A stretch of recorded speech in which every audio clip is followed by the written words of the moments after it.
on this computer. So for everyone's benefit, this series of presentations will be recorded, and it'll be available on YouTube at some point soon. So thanks very much. So if we're good to go, I'll share our screen again, and welcome everybody. Thanks for joining, and welcome to the Friends of Frontenac Park Winter Lectures for 2022. We've been holding winter lectures for about as long as the Friends have been in existence. Of course, normally we meet face to face, and we for many years had these in an evening, and but we found that that was rather compressed for time. And by moving to a weekend, which we did about 5 years ago, we could have 2 speakers rather than 1, and a more relaxed and a social setting. So unfortunately, it's slightly harder to reproduce that on Zoom, but we'll do the best we can. So thanks very much, and welcome our speakers one by one. I mentioned the outdoor shelter, and apologize, I had a slide ready and didn't have it here in time, but just to mention the outdoor shelter, which we're raising funds for. A couple of things I forgot to mention earlier on was that we are hoping we can have some volunteer help for some of the construction when that comes along.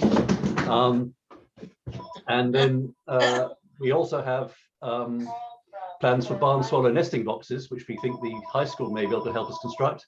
And there will be a pollinator garden, which Erica Kendrick is engaged with the sourcing of materials for.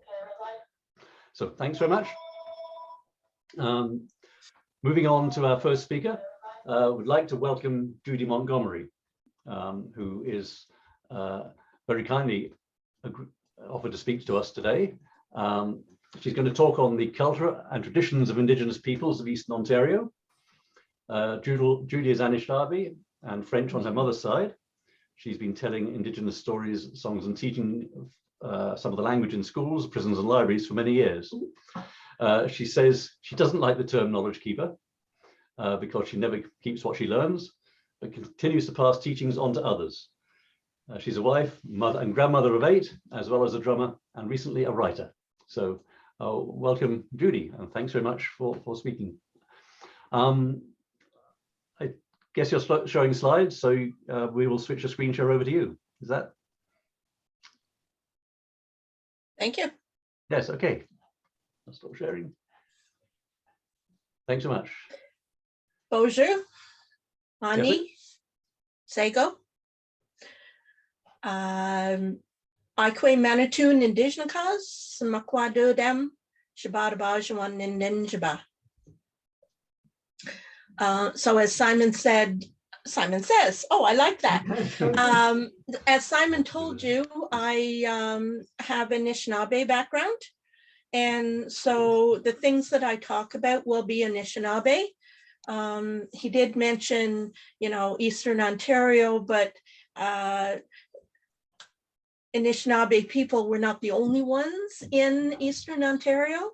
And so because I am Anishinaabe, I can only tell you Anishinaabe things. And so that's my first point to you. Secondly, I want to say that I am Bear Clan, and in our culture, Bear Clan people are responsible for your health. Now, with all this COVID stuff that we have going around, people automatically think health means, what's happening in your body.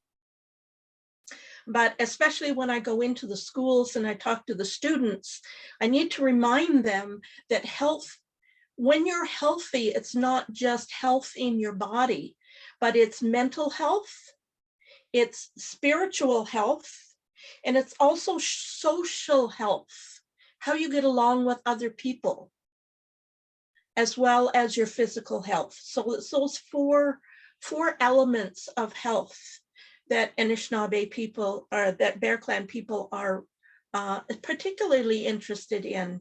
And so for that reason, I quite often teach a medicine wheel because it encompasses all of those things. So from the medicine wheel teaching today, I'm just going to pull out what you had asked me to talk about, and that is the medicines and the smudge. So I have my table set up here, and I know we've lost a little bit of time, so you're going to get the Reader's Digest condensed version.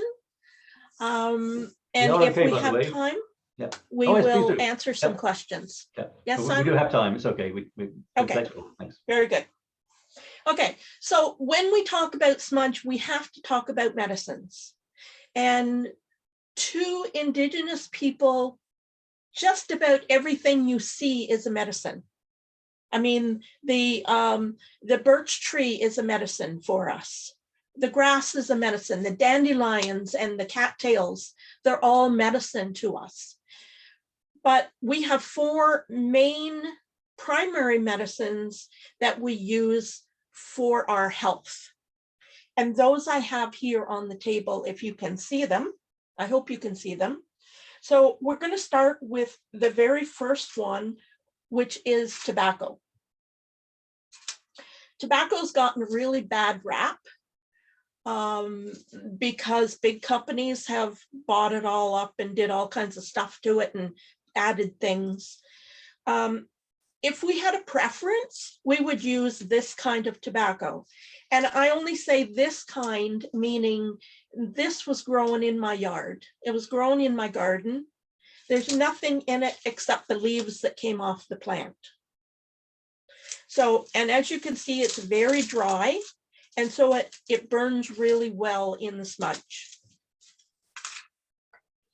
If, on the other hand, this is the only kind of tobacco that you can get your hands on, and a lot of people don't have property where they can grow medicines, or they don't know of a supplier where they can go to get medicines, sometimes they have to buy it.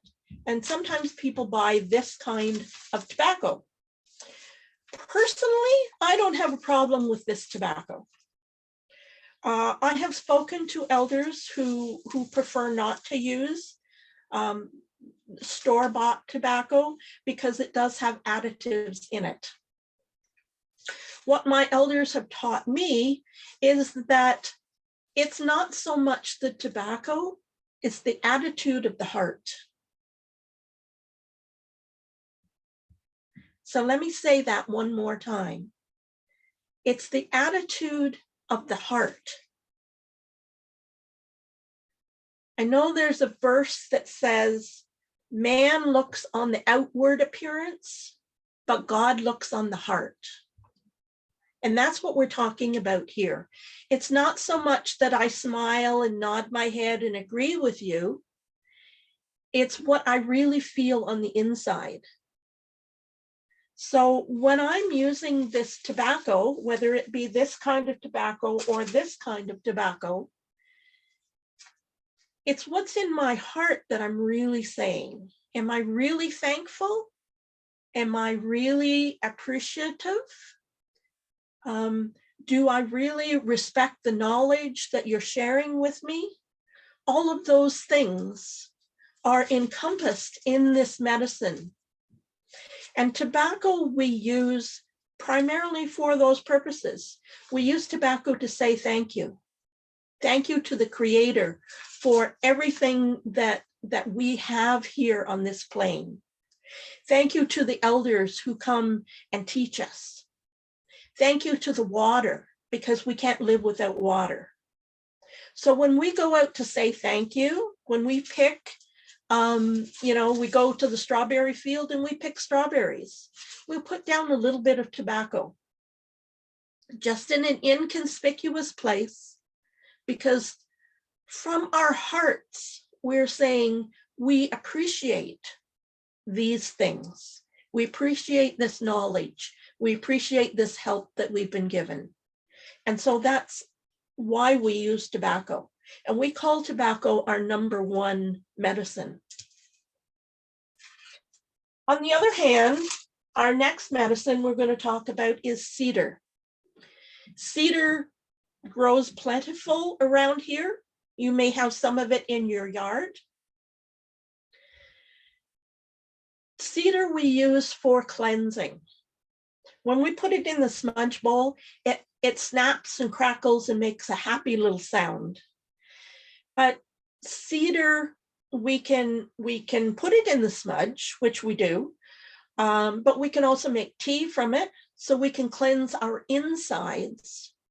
We can put it in our bath water and make a cedar bath with it. So cedar is really used for cleansing. You see a lot of people hang cedar in their house. The next medicine we talk about is sweetgrass. And I wish you were all here so that you could smell this sweetgrass. Sweetgrass is just what it says it is. It is grass, and it has a sweet smell to it. And it grows about that high. And when we pick it, it's generally braided like this. And sweetgrass talks to us about community, about joining together like you have done today, to learn things, to teach things, to support each other. Because the lesson of sweetgrass is that one piece of grass is easily broken. But when we come together in a unit, this is pretty hard to break. So sweetgrass is that teaching about our social aspect, about being part of a community. So that's sweetgrass. The medicine that we use the most, I would guess, is sage. And I remind kids when I go to the schools that sage is what their mom generally uses when she cooks a turkey. So you can smell it. As soon as you come through the door, and there's turkey cooking in the oven, you can smell it through the whole house. And part of that is the sage that's in the recipe. Sage is used in our communities as that part of us that grounds us, that makes us centered and makes us present in this very moment. So when we would go into a meeting like what you're having today, or any other kind of gathering where we have to have discussions and make decisions, we will generally burn sage, because sage will help us be unified. It'll help clear out those worries that we have, those concerns about, what kind of a rotten week it's been, and I'm not looking forward to next week, and what am I going to make for supper, and what are the kids doing? Sage keeps us focused in this particular moment. So we use sage a lot. We also use sage because among these medicines, we have male energies and female energies in the medicines. And there are certain times in a woman's cycle when we are not, it's not that we're not allowed, we're not encouraged to handle the medicines. But sage, we can use sage anytime. And so we as a community, we use sage a lot because it's not only for women on their moon time or women who are past childbearing age, young women who are just coming into that stage of their life, men, teenagers, anyone can use sage. And so that's why we use sage a lot. And I carry a lot of sage because we do use it a lot. So those are the medicines that we talk about. As far as the equipment that we use, we need something to burn it in. I don't suggest that you use like a piece of wood or a piece of bark to burn your smudge, because it does get hot. And if you can see from the inside of this bowl how it's burned inside, that's how hot it gets. I could not hold this in my hand like this when it's burning, because it does get hot. So we sometimes have little apparatus like this that the bowl sits on so it doesn't burn anything, or we put something underneath it so that it doesn't get hot on the table, that kind of thing. We generally use a shell because it's part of nature. We like to use abalone shells, and this is a particularly nice one, which I've never burnt anything in, as you can see. But abalone shells are getting to be scarce. So we've gone on to using other things other than abalone shells. And so we can use, you know, pretty well any kind of seashell that we can find. Clam shells make a wonderful little smudge bowl. If you can find a clam shell somewhere. So we light our smudge in something that will not burn. That's the idea. Something where the fire will be safe. We use a feather to keep the smudge going. The feather can be any kind of feather. I've seen people use turkey feathers and owl feathers and eagle feathers and pigeon feathers. Every one of the birds have a different teaching for us. And so you might want a feather that you've found that has been gifted to you while you were out walking sometime. You might have a feather that's been given to you by another person, maybe from another country. They've been on holidays somewhere and they brought you back a feather from that country. So there's a variety of feathers that we use, and we use it just to keep the smoke moving. If you're in a large group of people, sometimes I can do this as an individual, just to light a smudge just for me or just for my family. But if we're in a large group like what you have here, and supposing that we were all in a circle somewhere, we would light one smudge and we would take it around to everyone in the circle. And that person who's carrying that smudge around might be carrying a feather, a single feather, or that person might be carrying a whole fan. So there's really no right or wrong way to do this. One thing that we never ever do is blow on the smudge. So what I'm going to do right now is I'm going to put some of this sage in this shell, and I'm going to light it.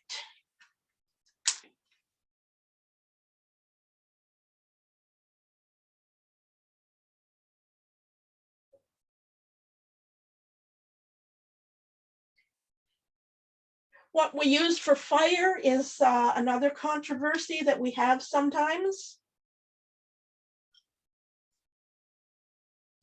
And that's all there is to lighting a smudge.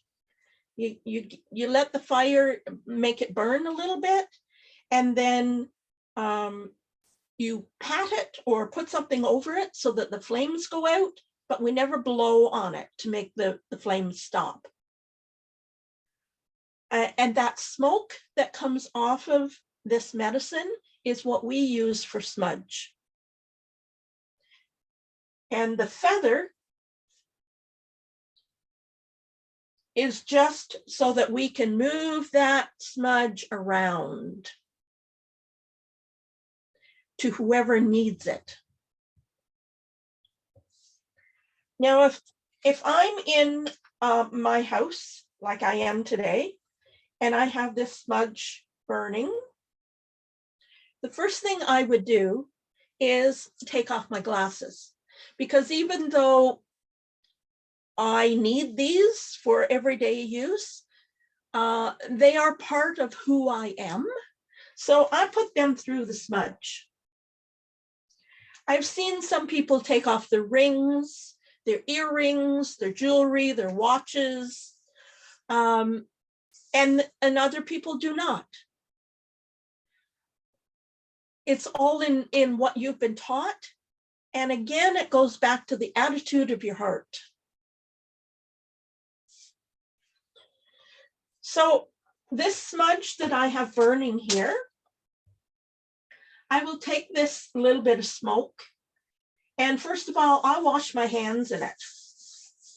This is the way I do it. Lots of people do their smudging differently. Some people start at their feet and work their way up. I tend to start with my hands because, as you know, and we've been 2 years into COVID right now. First thing I do when I come home from being out somewhere is I go to the sink and I wash my hands. So when I come to a smudge, the first thing I want to do is wash my hands. I want my hands to be clean so that when I continue with this smudge, I'm not moving around things that I wanted to get rid of in the first place. So I take this smoke and I bring it up over my mind, up over my head. Some people might say I cleanse my third eye. I tend to think that I am consciously putting my mind where I want it to be in this particular moment. So in this meeting with you, I am washing away those concerns about last week and next week. I'm just getting rid of those for now. I'm going to wash them away in this smoke in my mind. I'll wash my eyes with the smoke because I want to be able to see things as they really are. Maybe I want to see what you're not saying. So this smoke will help me do that.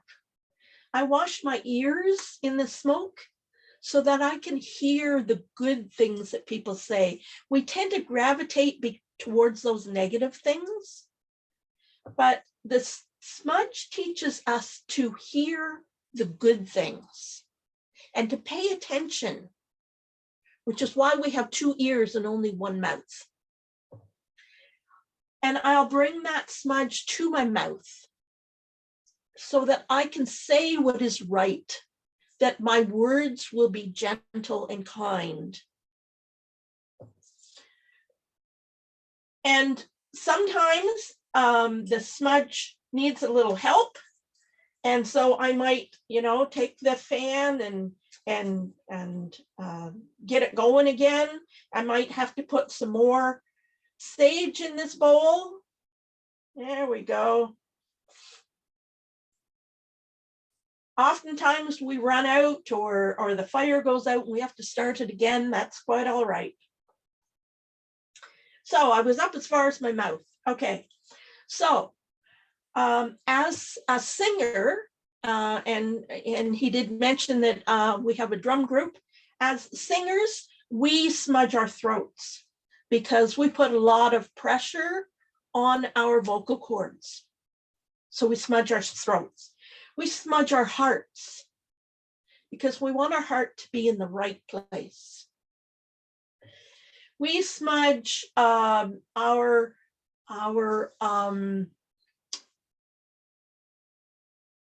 we smudge our abdomens, especially young women who are still in childbearing age. They smudge their abdomens so that they can always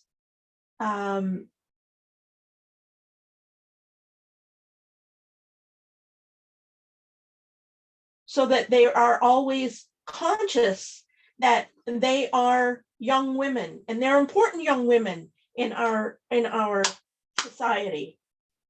And so we smudge the next generations that way, because women carry the seeds and men carry the seeds that grow our next generation. So we smudge our abdomens. We smudge our legs and our feet and our walk and our shoes, because we want to be able to walk gently on Mother Earth and to follow the path that is set out for us. A lot of people, when I'm smudging a room, they'll ask me, can you smudge my back? Because I can feel the pressure between my shoulder blades. And that is from carrying all the stress. It's from carrying all those concerns.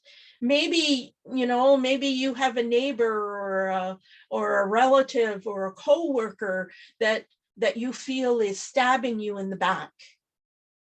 So a lot of times people will ask me, will you smudge my back? And that's perfectly acceptable as well. So the smudge we use in a lot of our meetings for the people who are there, for the to get everybody settled and ready to move forward in whatever kind of meeting that we're having. But the smudge is also used in our homes. We'll smudge our rooms. We'll smudge the room that we're having our meeting in.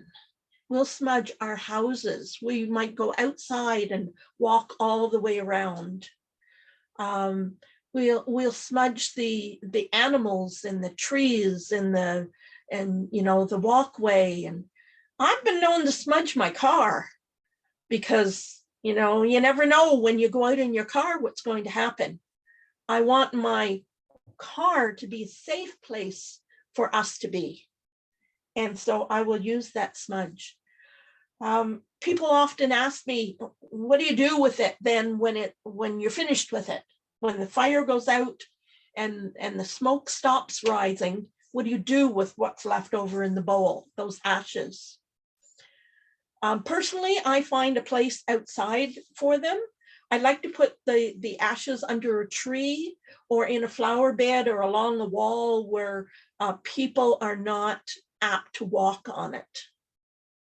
But the ashes then are returned to the earth. And so that's what I do with the ashes. The other thing I didn't mention is that we often smudge our other things that we use in our meetings, whether you're using some kind of electronic equipment, whether you're using a drum, our food. When we have a meeting like this, there's generally always food involved. And so we will use the smudge and cleanse all of that food. And it's a way of not only of us saying thank you for these gifts that we have in our lives, for the people that we have in our lives, but it's also a way of cleansing the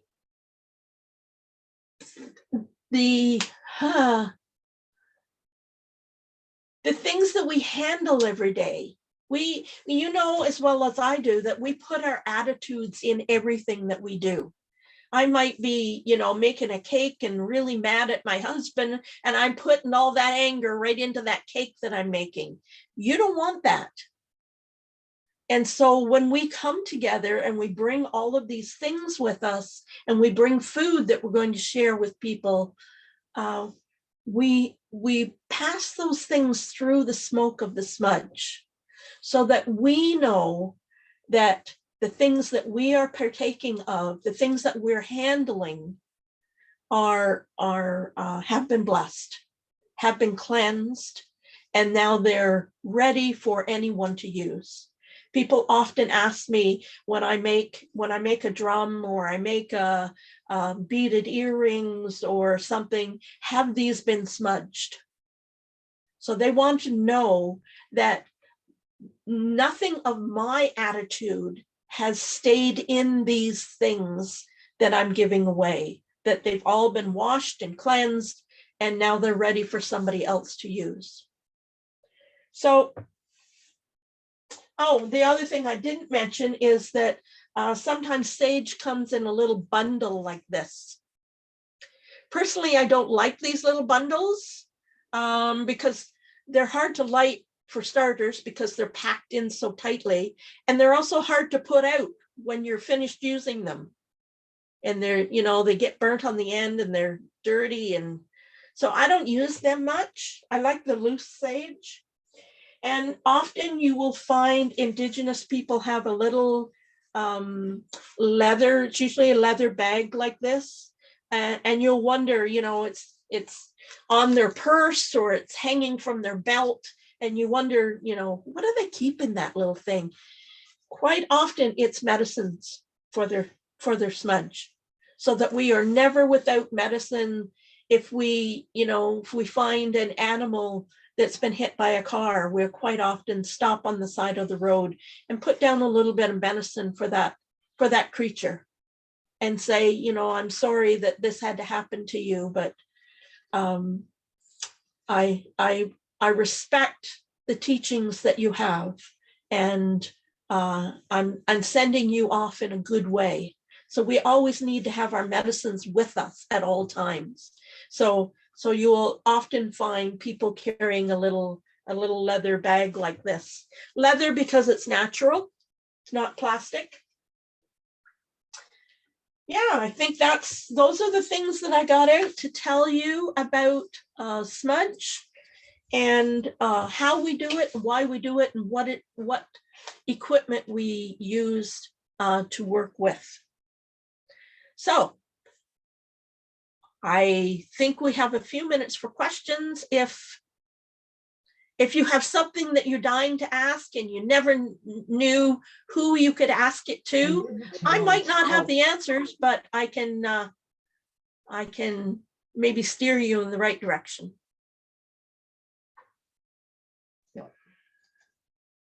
Thank you, Judi. Thank you very much indeed for a fascinating presentation. Really enjoyed that. So thank you. And as you asked, throw the floor open to questions. Yeah, if you want to chat, I think there was something. So any questions for Judi? Hi, yes, that was a wonderful presentation. Thank you so much for sharing all of that. I had never known that certain medicines were maybe less encouraged during women's cycles. Could you talk a little bit more about that, please? It's something that we don't generally talk about much in a mixed group. If you have a group of women, we quite often bring up this subject. There are male medicines and female medicines, as I mentioned. It goes back to the old days when women did not touch the weapons, did not touch the hunting implements that the men might be using. Like you and I know, you know, men leave their things all over the place, and it's up to us to pick them up and put them where they're supposed to be.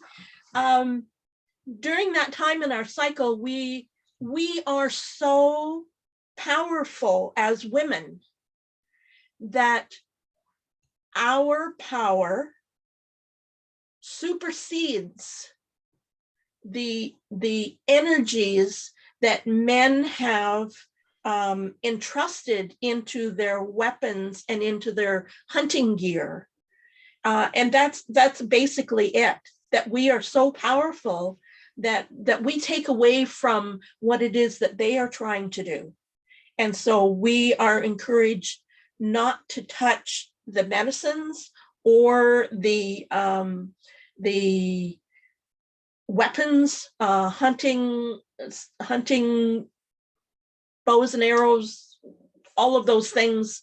And it's only because of our power. Thank you so much. Thank you. You're welcome. It should be on YouTube too. Oh, Well, thank you. Are there?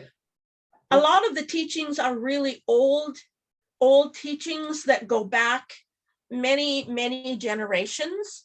And you might find that a strange kind of stipulation for this day and age, but we still adhere to these things.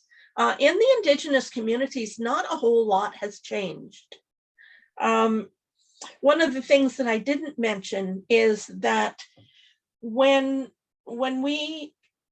someone comes around with this smudge in our circle, we show that person and that medicine the respect that is due to them.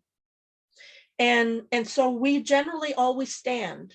Like, you know, if somebody was to play O Canada, or, you know, if you're part of a group and the rabbi or the minister or the priest would stop and speak to you, you would stand.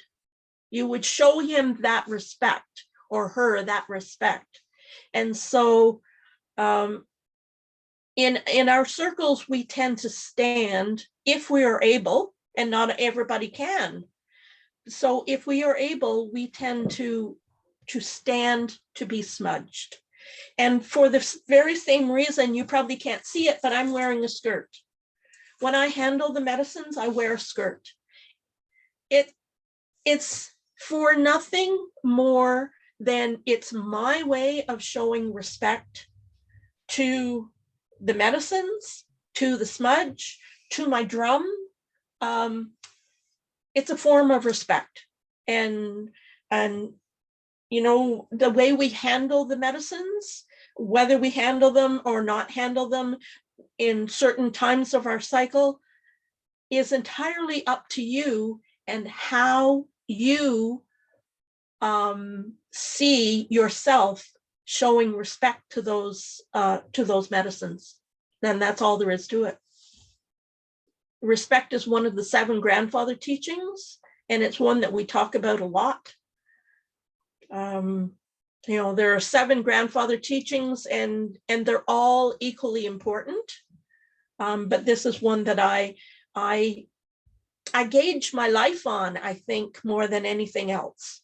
I take a closer look at myself and I say, am I showing respect to that medicine? Am I showing respect to these people? Am I showing respect for all that I've been given? And it's a big part of who I am. That's another tangent we could go off on.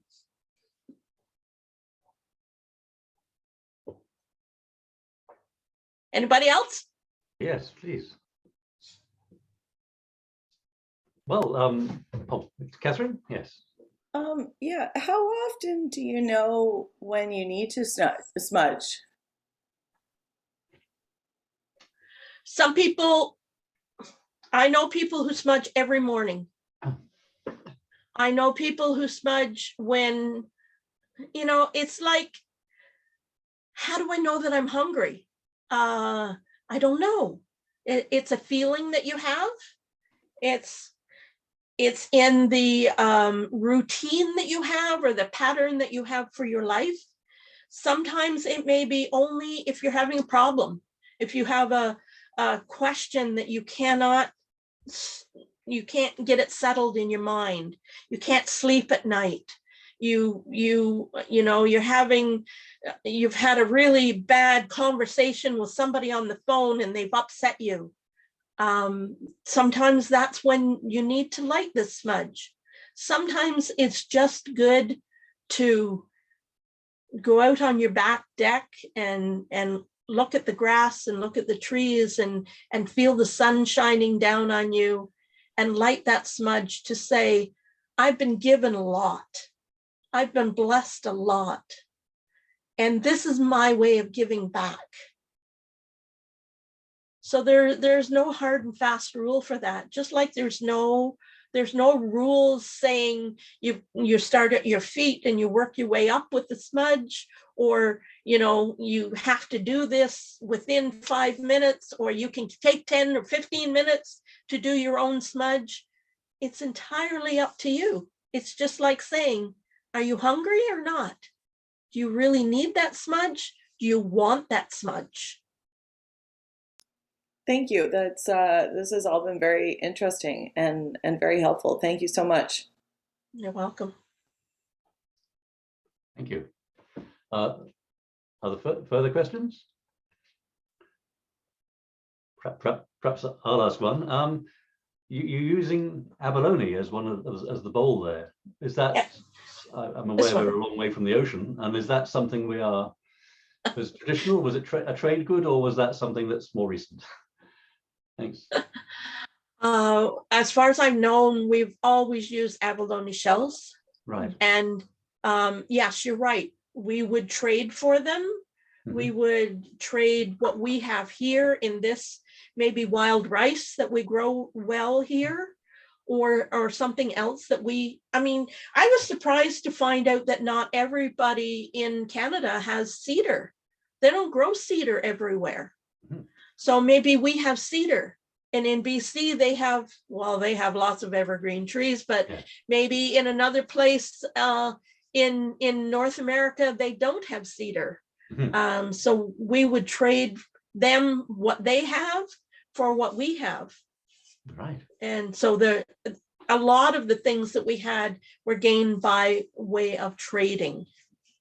Even the pipestone. You don't find pipestone around here. So we would trade maybe beaver furs to someone who might come by, and they would have pipestone in their pack. Oh. And, we didn't have Walmarts back then, so we traded with other people. Sorry, Tara, what is pipestone? You mentioned pipestone? Pipestone? Yes. Pipestone is a particular red stone that only comes from a certain area. It's in the United States, I believe. I've never been there, but it's like, is it chert that's used to make blades for knives and things? There are certain stones that break well to make slices for knives. Yes. And there are soapstone, of course, that the Inuit use.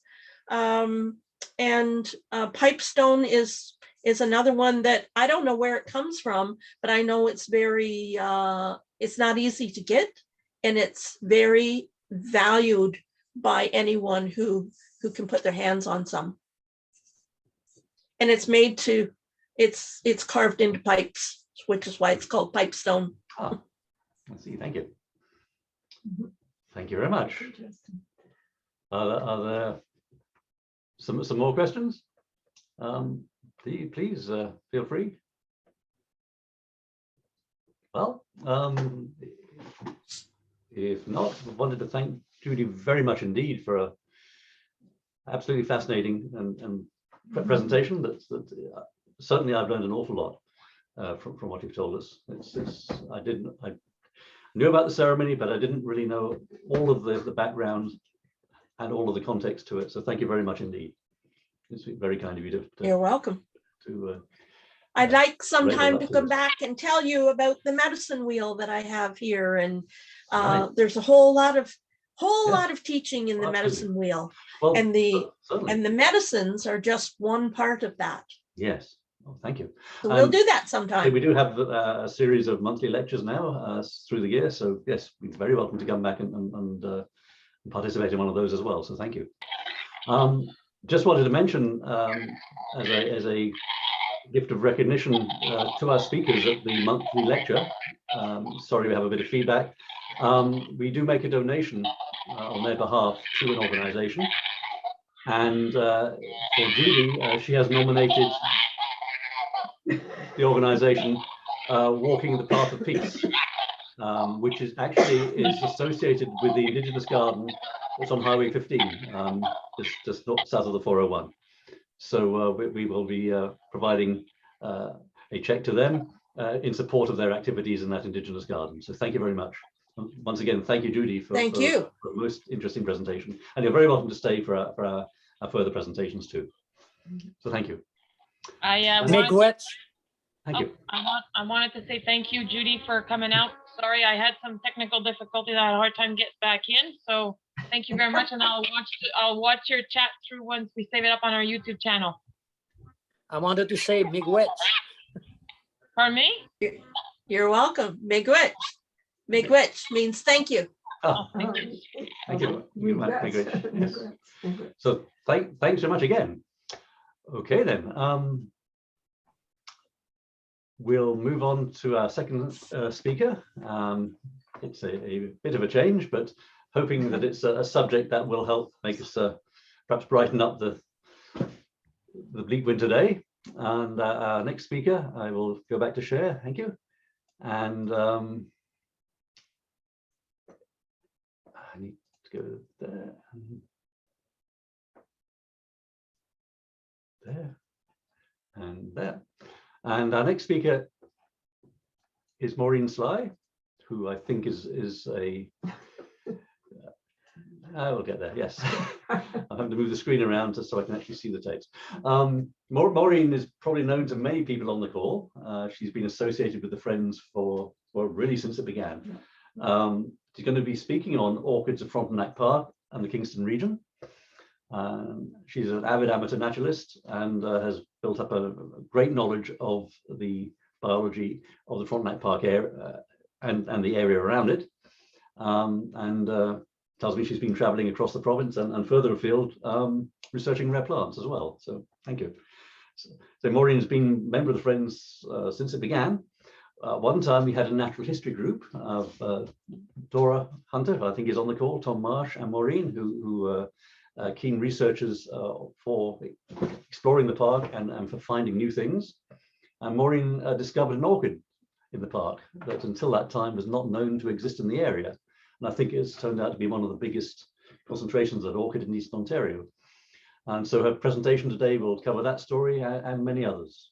So Maureen's with me right now. So I'll probably do a highly technical thing and turn the camera and switch over to that. Yes.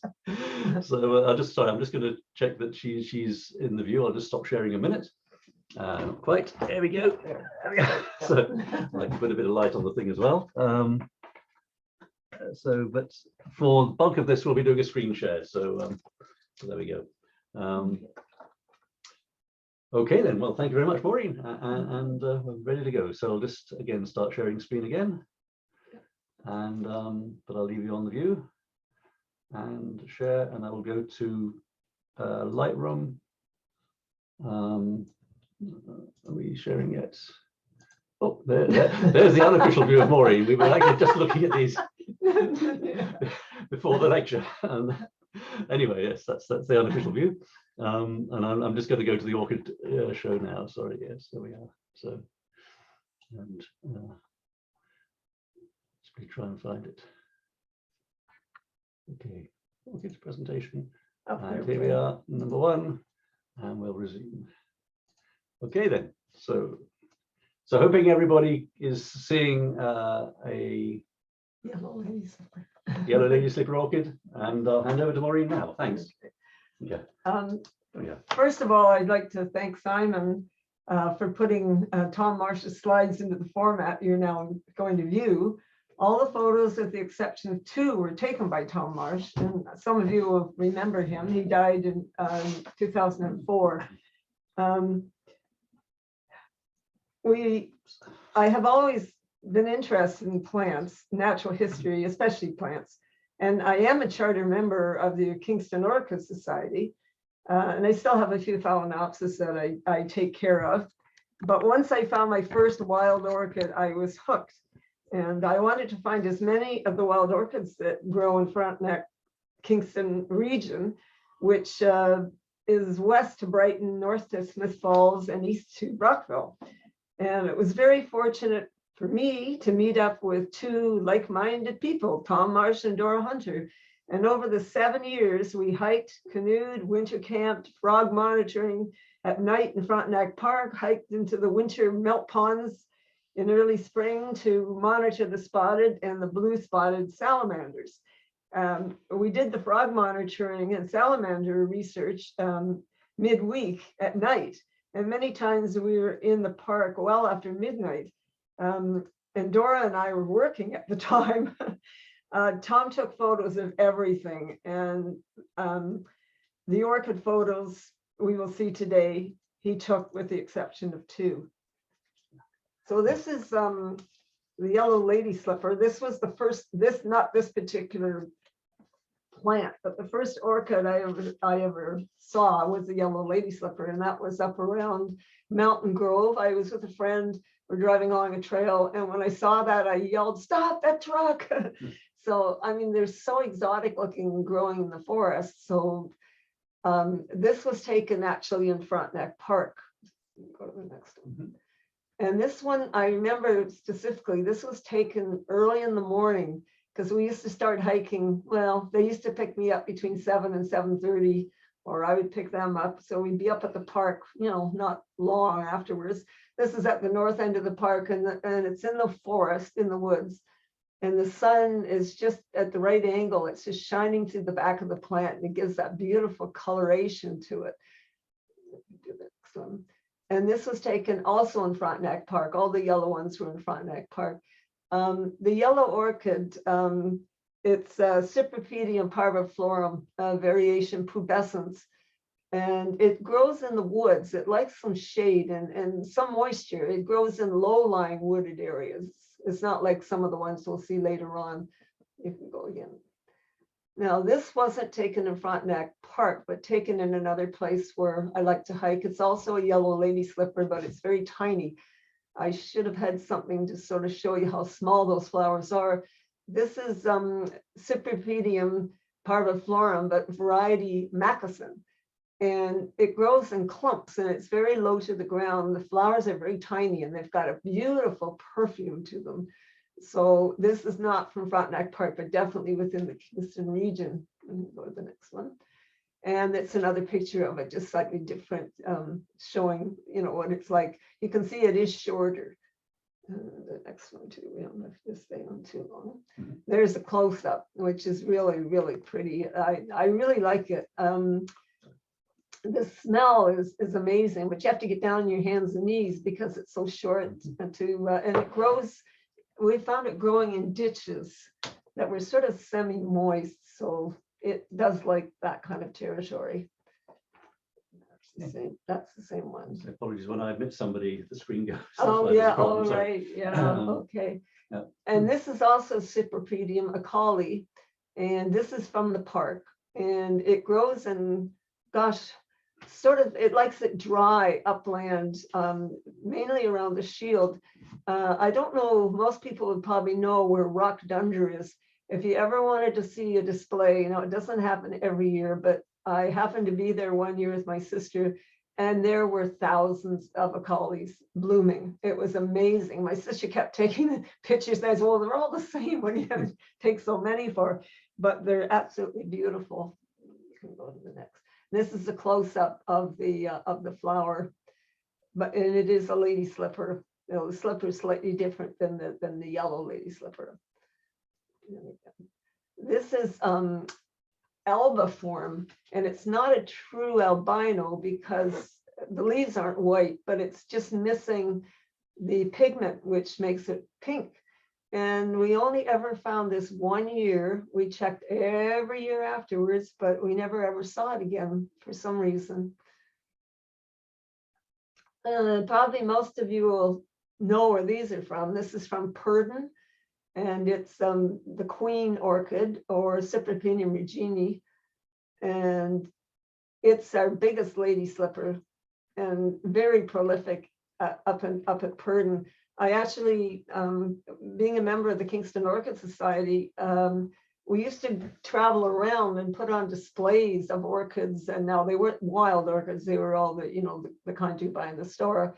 But Marilyn Light, she got some of the members of the Kingston Orchid Society to come up to Purdon and try and keep it clear so that the sun would get in and keep them coming up, because I mean, it's in a fen, but there's a lot of other growth in the fen, which is blocking up the sun. So she is a microbiologist, but she was a member of the American Orchid Society. So they did a lot of work in clearing some of the trees and stuff, just cutting them back so that the sun could get to these. And that's just a close up. They're so beautiful. You can't help taking pictures of them.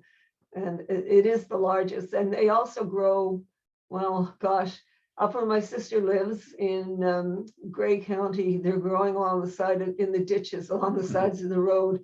You can't help but stop and look. There's so many of them. And that's another picture of them too, from the same place in Purdon. And they were really, they're blooming earlier because we missed them this year.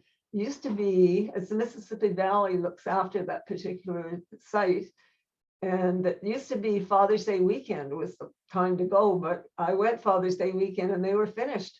There was the odd one, but the main groupings were all finished. And this is also Cypripedium. This is the ram's head, Cypripedium areatinum. It's really hard to see. This is sort of shows the habitat. This is not from Frontenac Park either.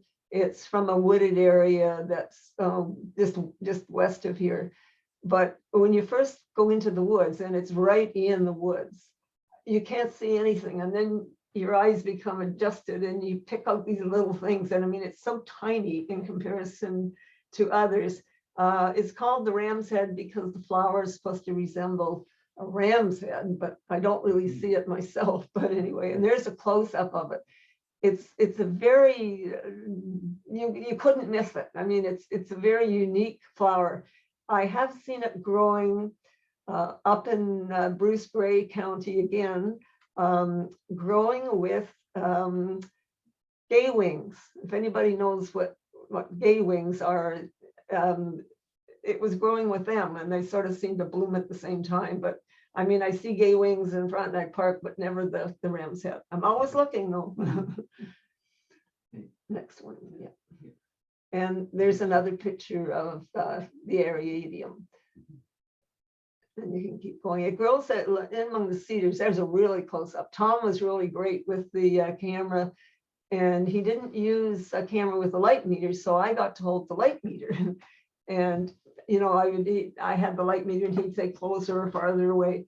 So as a consequence, all the photos he took, I have copies of them all. They're all in albums. So anytime I want to see something, and I've got frogs, salamanders, you name it, they're all in my books. Okay, next one. This is candidum, which is really rare, Cypripedium candidum. And unlike the other orchids, this one is quite different in the fact that it likes the full sunlight, and it grows in a marl bed. And this orchid is only known from a couple of places in Ontario, and people sort of guard it where it grows.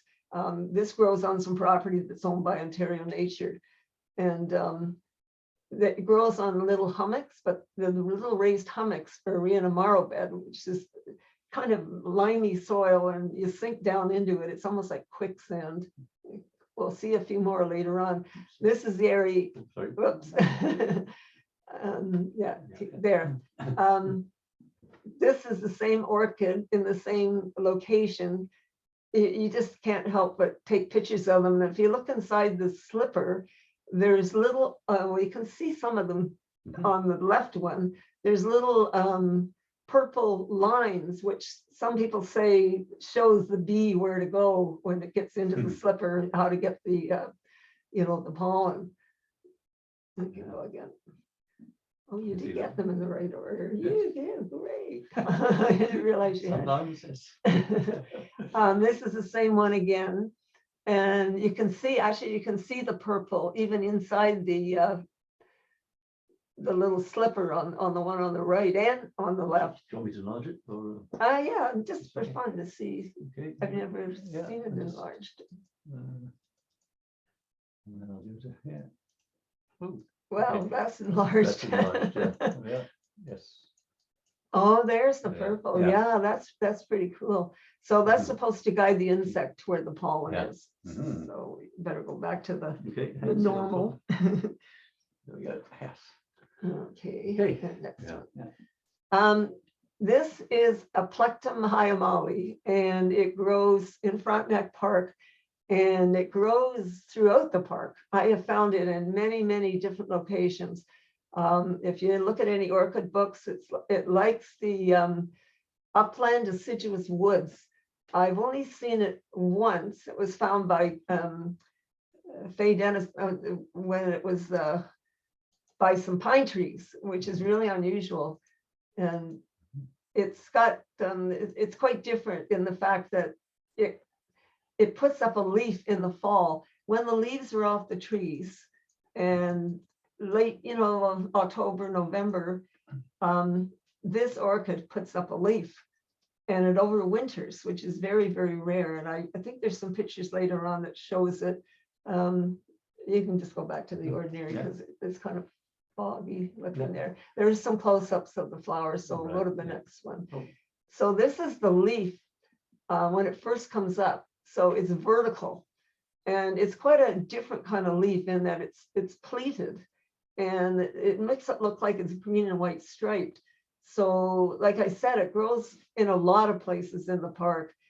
And once you can go to the next, I think it shows. So once there's a better picture, once the leaf is up completely, then it goes horizontal to pick up as much of the sunlight as it can get from the leafless trees. This is just another picture sort of showing the habitat, and those are seed pods from probably that year, because what happens when it blooms, the leaves die. So you don't see any sign of it until the fall again, late fall, when it comes up, and you can find it in the snow. So you can go ahead to the next one. And it's called putty root is one of the common names, or Adam and Eve. So Tom just wanted to dig up the corms just so you could see. The reason it's called putty root is settlers used to dig them up and they'd mash it together. They'd mash them all up, and they used it to putty any leaks around the windows. So that's why it was called putty root. So wonder, it always has two corms. So one dies off each year and it produces a new one. So it always has two. And that's where the Adam and Eve comes in. So you can go to the next one again. And this is the flower spike first coming up. And it's very slow. You can see the leaf is already starting to die. You can go to the next one too. And there it is in full bloom, and the leaf is already gone. So it's not the most beautiful flower, but it's, it's not an orchid that you're going to run into every day. It is kind of rare. A lot of times you step back and it disappears, because it blends in so well with the undergrowth. So you can go to the next one too.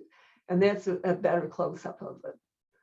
It's quite pretty. So, and they are there's different colorations of it. And apparently there's a green one, some kind of, but we've never seen, they've always looked like this, all the ones I've ever seen. And I can't remember how many different parts of the park. It grows absolutely everywhere, but not low down. It likes it higher up, and sometimes near water too, or rotten logs, trees that are downed and they're starting to decay, it'll grow there. And that's another close-up of the flower, which isn't a very good one. I will take that out when I get back to the slide. Okay.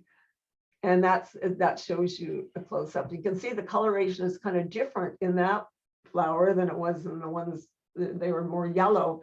So there are some color variations, but the leaf is the dead giveaway, and you have to find that in the fall, then you know where to go back and look. It does bloom pretty early, usually June, not July. So, and probably blooming even earlier now with climate warming.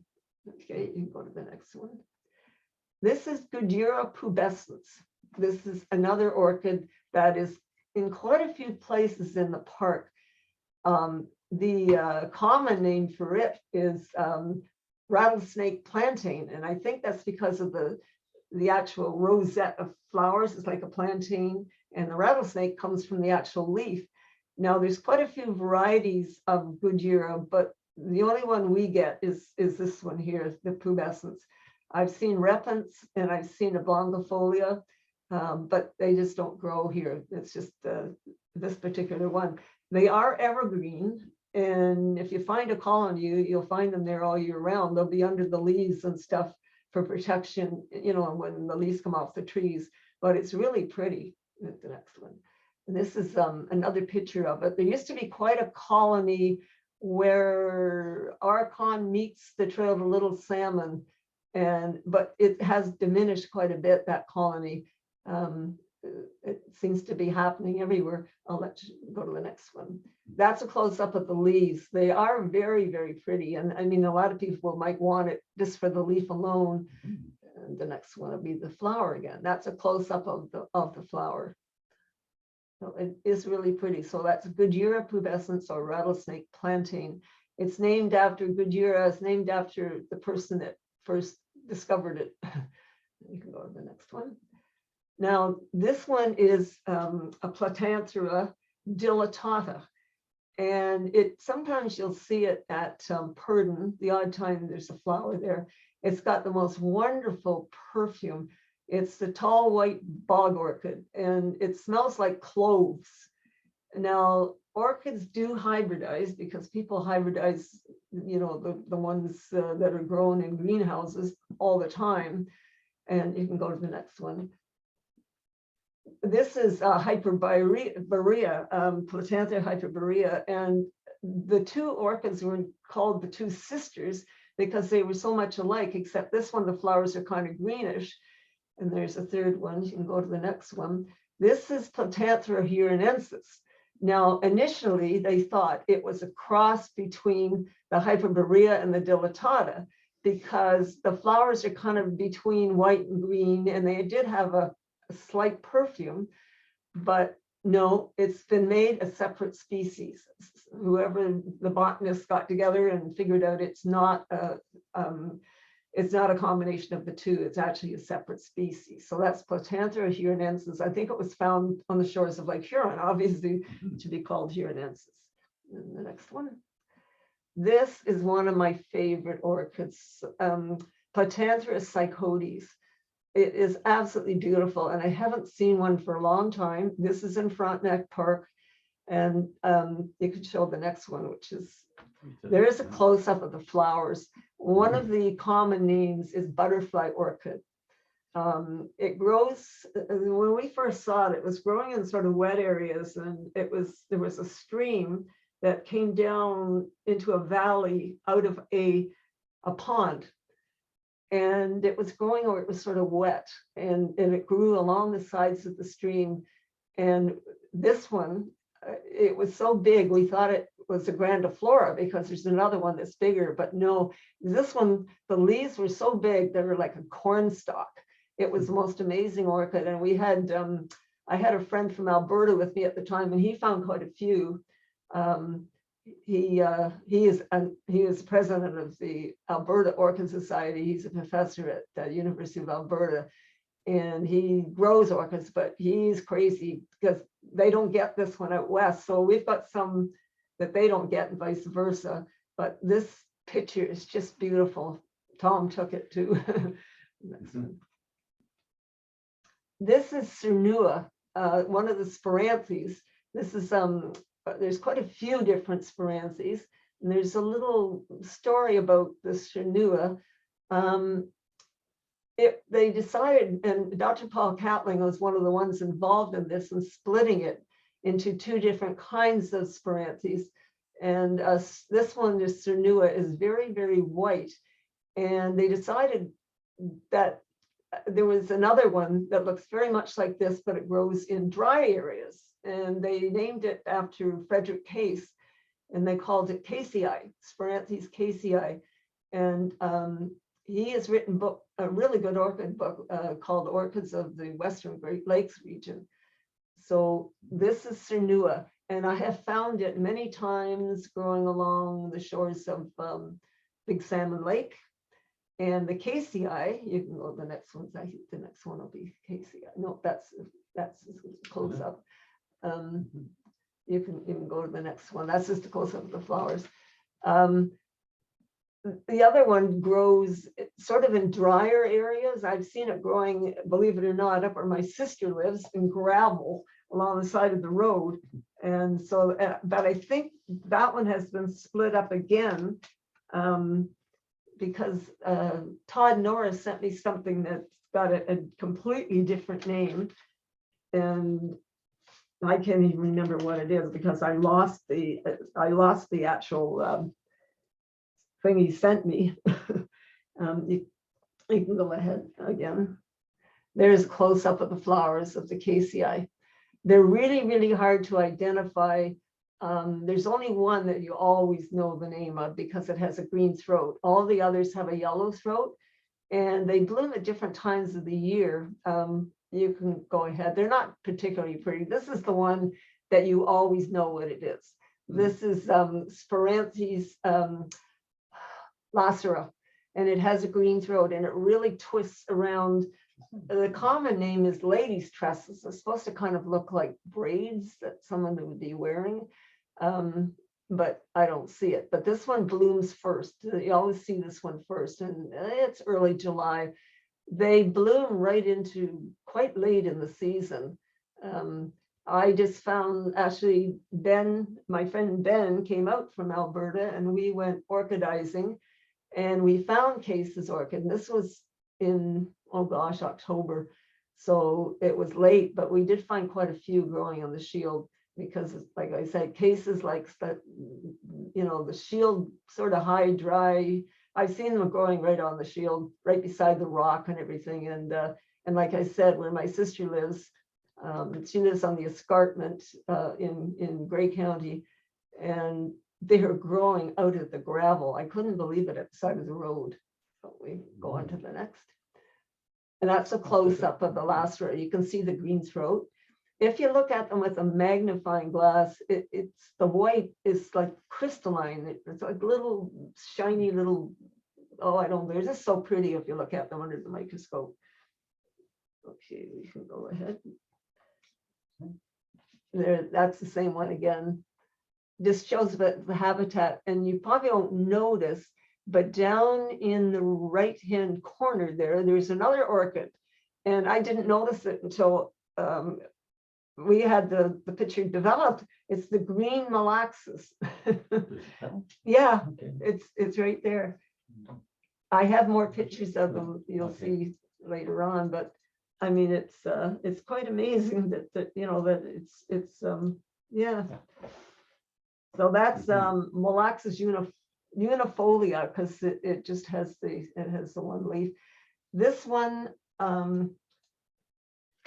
it'll be a little bit later. We'll see some more pictures of it, but this is one orchid that I found. We were also looking for new orchids. We found this one. Then we never saw it again for years. If conditions aren't right, one thing orchids will do is they just won't come up. They stay underground until the conditions are right. And I was beginning to, wonder when in the heck are we ever going to see another green malaxis? But there, lo and behold, one year we got another one. You can go to the next one. And that's a better picture. Looking at them from the top, they look like little faces, the little buds. They're quite different. They're much prettier, but you can see the bottom flowers are already finished blooming. And as you can see, it's quite short, very low to the ground. Okay. This is also Malaxis, but it grows in a completely different area. This is Malaxis brachypoda. It only has one leaf too, but this is taken in a swamp. It grows in really wet areas where the green Malaxis grows up by the, in the high and dry, right beside shield rock. So they're quite different. Just to let you know, over the years, I have found 19 species of orchids in Frontenac Park. I know that's hard to believe, and that's not all of them because I've never found Coeloglossum yet, and I haven't found Platanthera hookeri. I found Platanthera hookeri at Rockdunder, one plant, but according to Ian McDonald, who did the original species list, both those orchids do grow in Frontenac Park, or they did when he did the species list. So, okay. Just looking at my notes here so I don't miss anything. And this is a picture of Malaxis brachypoda again, only it's got 2 leaves. It's not supposed to have 2 leaves, but it was in this swamp that I call super swamp. But I can tell you where else it grows. Down Big Salmon Lake Road on the left-hand side, there's quite a swamp down below. It does grow there because one year, Tom and Dora and I hiked through that swamp looking, we got eaten alive by mosquitoes, but anyway, we found it in that swamp too. So they may be small, but you know, you don't see them all that often. And I guess because they're small. But I didn't go to the next one. And this is the Platanthera clavellata, or the little club spur orchid. And I'll tell you a little bit more about that later. We did find some really neat orchids. And we found this one, just the leaves. We knew it was an orchid, but we had no idea what it was. We had to go back. And this is like a two-hour hike in to get to the swamp. We went back, I don't know how many times, until we finally saw it in bloom and we knew what it was. Then we could find it. So that's what you have to do if you're after orchids. You can go to the next one. And that's a close-up. They call it clavellata, the little club spur, because it does look like a little club there. The lip coming down looks like a club. So that's how it gets the name. You can go to the next. And that's just another picture of it there. I think, or maybe that's Luzell's. Hang on a second. Yes, it is.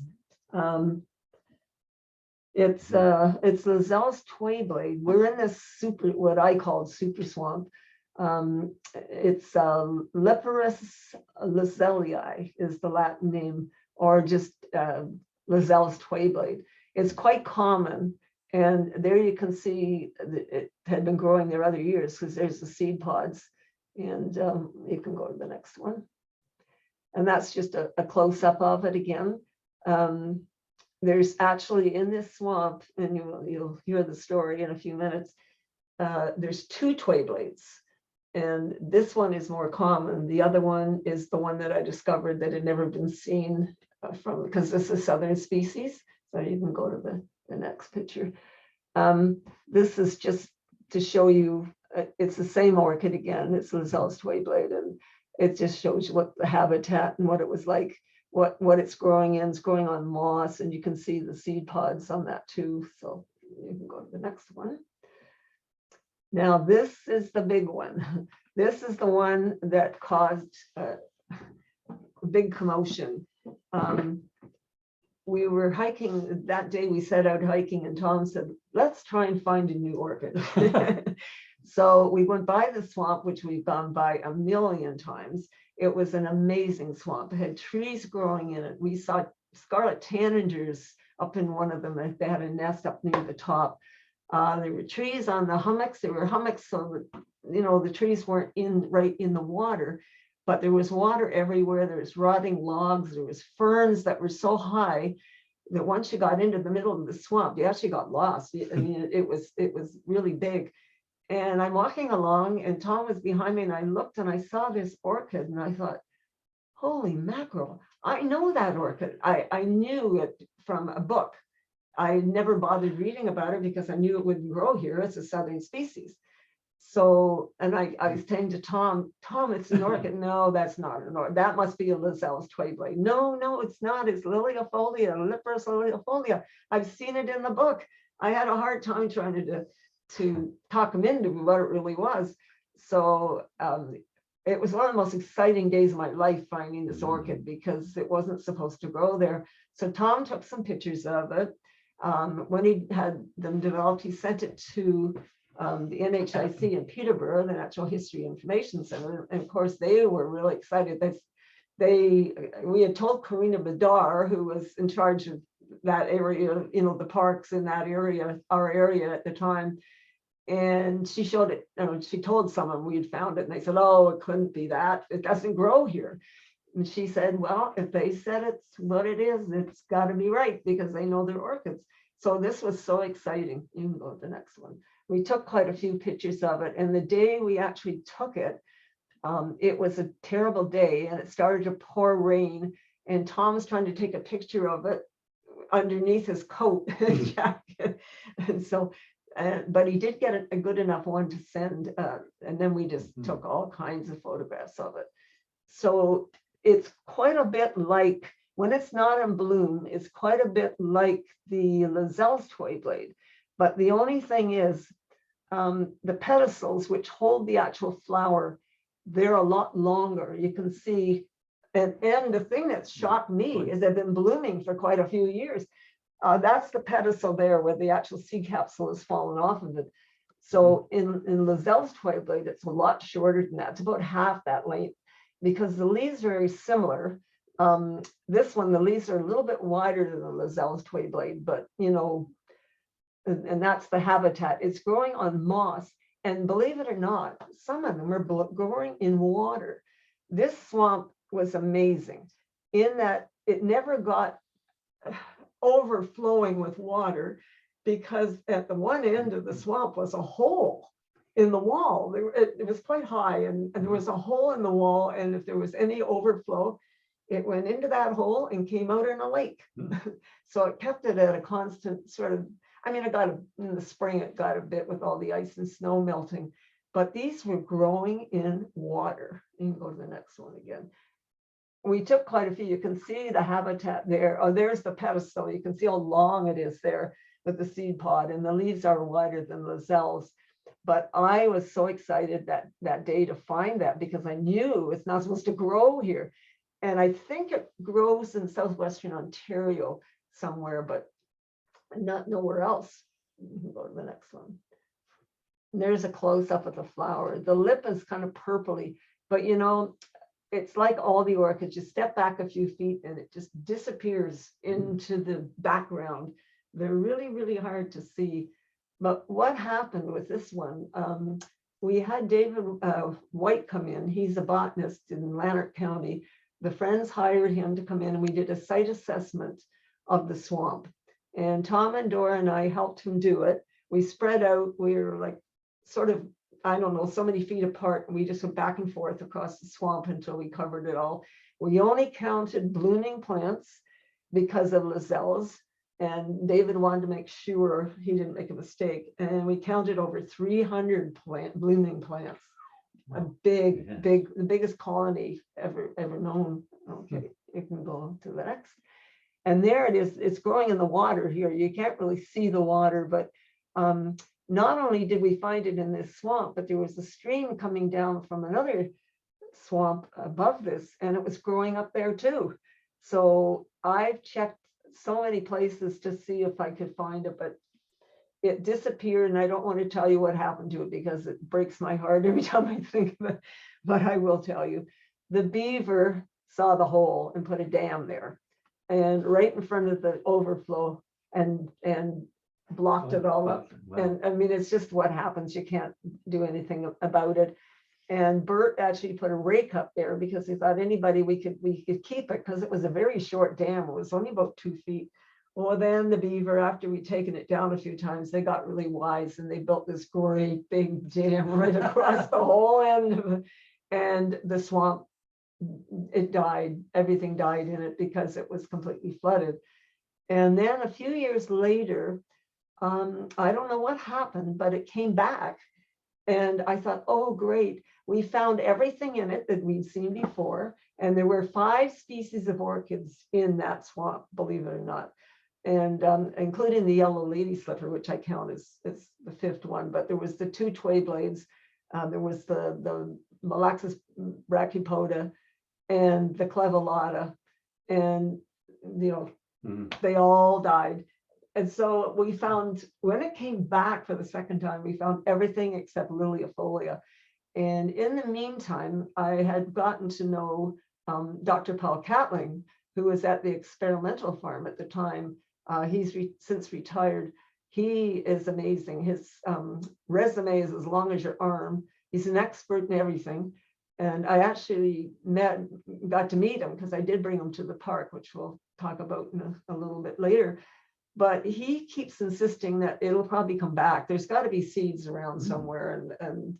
But I think I'm getting too old for the long hike up there to check. You can go to the next. And this is a funny story too. This is Epipactis helleborine, and it's growing outside of Tom's house. And I've got this amazing orchid book that was written in 1920. Well, it was written in 1929, but the research was done in 1904. And this orchid had just come to North America.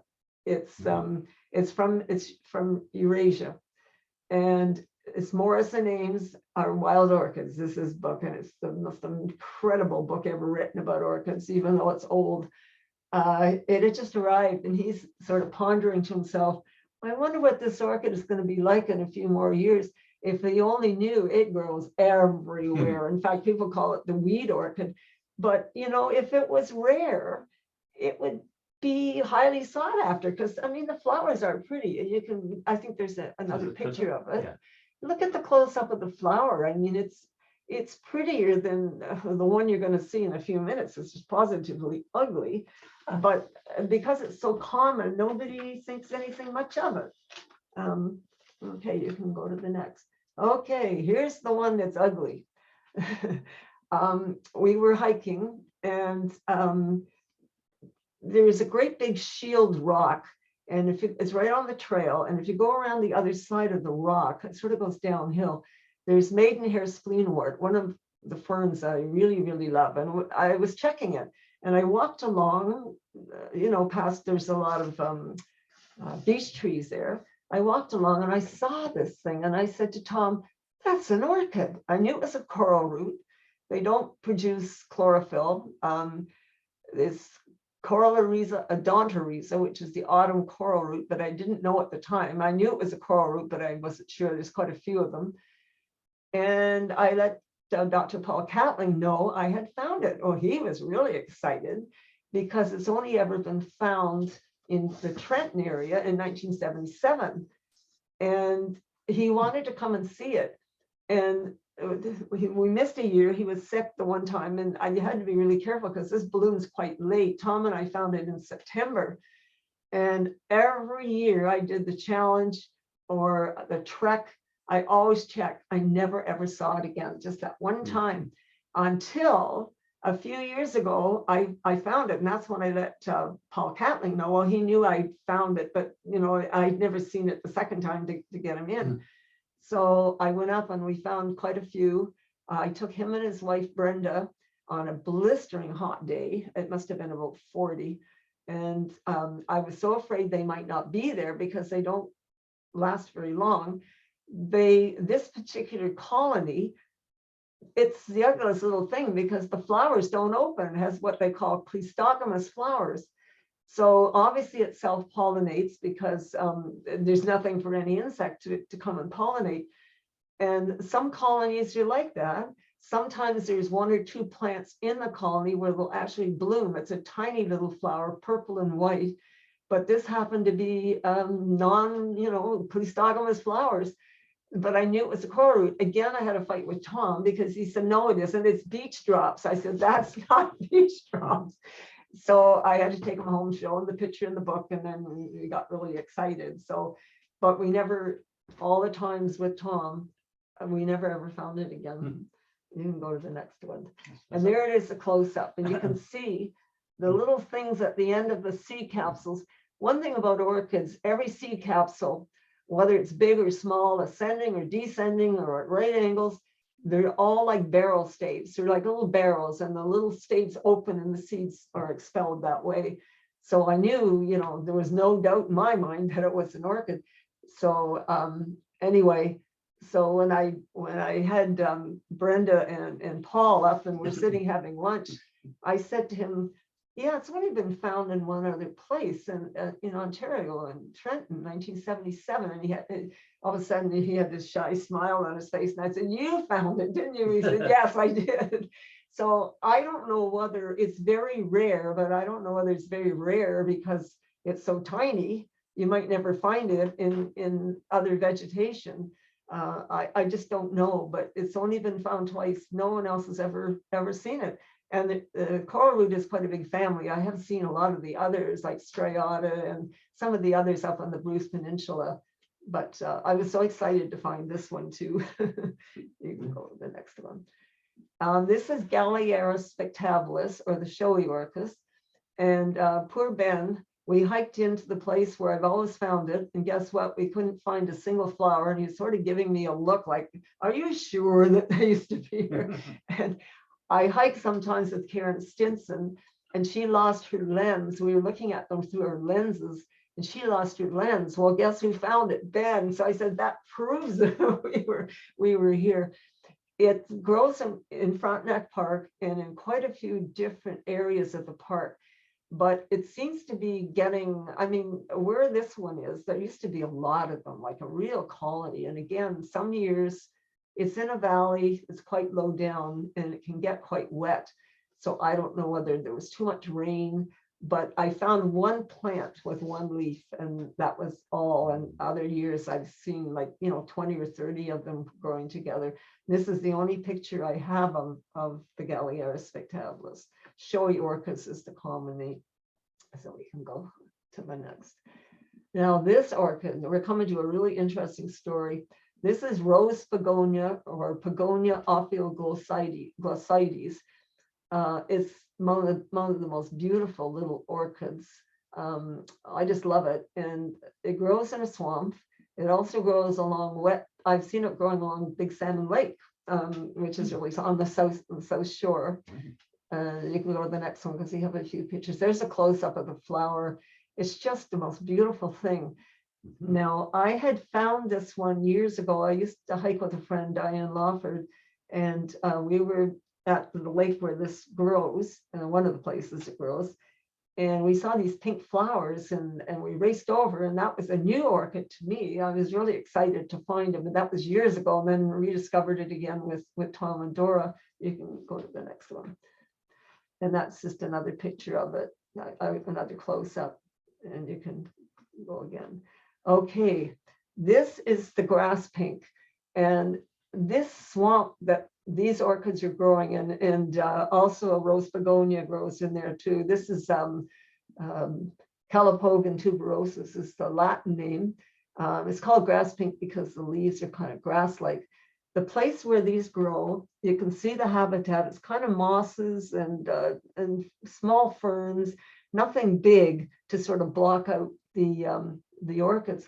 They're growing on floating mats in this swamp, and I mean, it's a beautiful orchid, and I just love it. And so I was reading in my books because I wanted to just read up about them. And in the book, it said there was a third orchid that grew with these two. And you can go to the next one there. There's a close-up. That's just an amazing photograph of the grass pink. And I'll tell you how we got it, how we got that photograph in just a minute here. You can go to the next one again. Okay, here's Tom Marsh out in the middle of the swamp. We had our binoculars with us, and this is where the orchids are growing on those floating mats. Now, not all of them float, but if there's a high wind, and you might recognize, people that know Frontenac really well might recognize the lake. I'm not going to name it.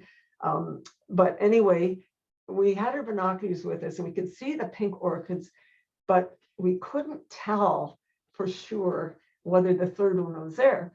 So I think we came back up midweek because the orchids don't stay in bloom all that long. And one by one, Adora went first. She's always the brave one. We blew up the air mattress, and we went out one by one on the air mattress. And sure enough, it was the dragon's mouth orchid, or Arethusa bulbosa, the third orchid. You can take a picture. And this is the picture of it. But I have to tell you how we got these amazing photographs. Of course, you can't take pictures on an air mattress. So I think it must have been the weekend. I don't think Dora was with us the first time. I can't, oh, no, she was with us because I remember we took the canoe in, and that was quite the thing. We had to go down Big Salmon. We crossed over into Little Clear, got out at number 9, and then went up the trail and bushwhacked into the lake. And we passed someone on the trail, and they said, you know, this isn't portage. We said, oh, we know. They thought we were nuts. Here we are with a 16-foot canoe and all. So anyway, we got into this lake, and I don't think there was a loon's nest, and I think they were shocked. I don't think anybody had ever been on this lake in a canoe before. It's more like they call it a lake, but it's more like a swamp. It was full of bloodsuckers and leeches. And then, you know, the kind that stretch out and then it gets small. So even on the air mattress, you kind of, you know, I had on my water shoes, and I had on tights. So I didn't want to have a bathing suit on. You can go to the next one. So that's just another picture that we got. So anyway, when we got onto the pond or onto this lake or swamp, or whatever you want to call it, it is called a lake, by the way. It was a terribly, terribly hot day. I remember it was cloudy, and it was one of those days where it was windy, but hot, just like a desert wind. And here we are, Dora and I, trying to keep the canoe from rocking. And Tom's hanging over the bow, getting the pictures. You can show. And this, oh, it's just the most beautiful orchid, Arethusa bulbosa. And I think it's named, I think Arethusa was a nymph, a Greek nymph or something. It's named after that. But it's supposed to be one of the most spectacular orchids, and it is absolutely gorgeous. And I just love this picture. It's one of Tom's best ever. And you can go to the next again. We got quite a few. You can see where they're growing. There's not much else on there. There's a lot of moss, and there was some of the round leaf sundews. They were on and smaller ferns, nothing big that was going to block out the sun. And the mats do move around, not all of them, but because when I found it with my friend Diane, the mats had blown into shore, and they were right on the shoreline. And there used to be a rotting log right along the shoreline that had the 2 kinds of orchids on it. I mean, we never looked for that Arethusa then because we didn't know there was 3 orchids. And you can go to the next one. And this is actually a wrap-up picture of it's one of the mats, and it's got all 3. I think it has all 3 orchids on it. I can't remember, but I think that's the last slide. I think there was one. I think. Oh yes. Yes. I'm a steward at the Depot Creek Nature Reserve up Highway 38, and every year, being a steward, we always check various things, and one of them is there's a cattle pond. There are cattle in that field. And so when you get farther into where the trails are, you have to close the gate so the cattle don't get in there. There's some pretty rare plants there. But anyway, we usually caught some frogs, and can't think of it. Oh, Ann Robertson, she was in charge of us. And we'd count the toes to make sure, because the farmer had used some kind of herbicide, and we always wanted to make sure there was no aberrations in the frogs. And we had a person that was an expert in what was in the pond, so they'd be netting stuff out of the pond. And so I was looking for a frog, and I just walked up from the pond and just almost stepped on this orchid. I could not believe it. It's Potenthra lacera. So I never got a picture of it, but I knew Paul McKenzie had gotten a photograph. So I emailed him, and he was kind enough to send me the pictures. So Simon put it in at the end, because I've found a few orchids since, you know, I hiked with Tom and Dora, but they're, I don't have pictures of them. I've got one from, I think it's Buttermilk Falls, and it's one of the, it's one of the Sperantes, but it's lucida. And anyway, I don't have a picture of it. It was with John Poland. We were after the hackberry emperor that day, a butterfly. And then I did have hookerai in Rock Dunder, but I didn't take a photograph because I'm not very good at taking pictures. They always don't turn out. And so, and then this one, that's the last one I found. I let Paul McKenzie, not Paul McKenzie, Dr. Paul Catling know about these. And he was always really happy when I tell him where different orchids grew. He'd say, oh, I don't have a record of that orchid from that area. So he would always thank me. And it was really wonderful to meet him and his wife and talk about an eye. So we're walking in, he spotted the Goodyear pubescens. He also found a putty root leaf. And he would ask us, do you know this? And you know that. And the other thing that was kind of neat is we found out that we had a mutual friend in Ben, because he knew Ben quite well for the orchids. So that was kind of exciting. Anyway, he is retired now, so I don't talk to him as much. And that's the end. I don't know if anybody has any questions. If you want to know how to find orchids, you got. I do have a list of some books too, if you're interested in books. Oh, and I just have another little thing here to talk about. Orchids are one of the largest group of plants, and they've got like 25,000 to 30,000 species worldwide, and they grow from the tropics to well north of the Arctic Circle, from sea level to 5,000 meters in elevation. So orchids produce the smallest seeds of any flowering plant, with a typical seed pod holding hundreds, thousands, even millions of seeds. And the seeds are covered by a thin protective cellular coating, but the seeds lack a stored food source. So they're light, and they're distributed a lot by the wind and rain and water and so forth. But a lot of them are lost, and there's a very high rate of loss. So with no self-contained food source, the seed requires a fungus that grows in the soil. And the fungus enters the seeds, it enters the seed, attaching itself to the embryo, and provides nutrients necessary for the seed to germinate and grow. So all our native orchids, which are terrestrial orchids, form lifelong partnerships with this fungus and through a relationship known as mycorrhizal. And so it needs these nearly invisible fungi are vital to the growth of the orchid. And that's why you should never dig up an orchid unless it's being threatened. If there's a road going through, yes, you can always take a chance, but that mycorrhizal fungus isn't everywhere. So a lot of people dig up an orchid and they plant it and expect it to grow, and it just doesn't happen. So anyway, and the other thing on pollination, in addition to bees, butterflies, and gnats and moths and wasps, pollination is assisted by hummingbirds too, in the wind and the rain. But when all else fails, there's self-pollination. But when a pollinator that pollinates a certain orchid, when it dies, the orchid disappears too, which is really awful. And I think that might be happening with climate warming, because I haven't seen as many orchids in Frontenac Park and around as I have at other times. So I can take any questions. Yes, please, yes. Thank you very much indeed for a fantastic presentation. It's always so entertaining and so educational. Thank you. Thanks. So yes, if there are some questions, please speak up. Thanks. There's some faint noise, but please, anybody? Or put them in the chat and we can take them from there. But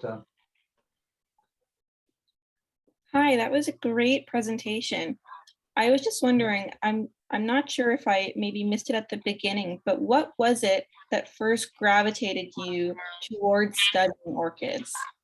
I was bird watching with a friend up near Mountain Grove. There's trails in the woods, and we were watching an osprey come in with a fish. And when we were driving out, I just happened to look in the woods, and I yelled at him, "Stop the truck, stop the truck." And I got out. I found my first wild orchid. It was the yellow lady slipper. And I was so enchanted by this orchid. I determined I'd like to find as many orchids that grow in the Kingston region. And by the Kingston region, it's west to Brighton, north to Smith Falls, and east to Brockville. And I have other orchids that I have found, but I don't have pictures. I have found the prairie fringed orchid down near Brockville with Ben when he was here. Ben has a house in Parham, but it's falling apart. It was left to his wife by Dr. Milton, because she's Dr. Milton's daughter. And anyway, they're going to have to do something with it. So he's planning to come back next summer. So we hope to do some more orchidizing back then. He really wants to go and see the coral root. Right. Everybody wants to see that one because it's so rare. Yes. Anyway, does that answer your question? It was seeing the first yellow lady slipper. It was so exotic growing in this wood. It looked like it shouldn't be there because it's just so different than all the other, native plants around in that area.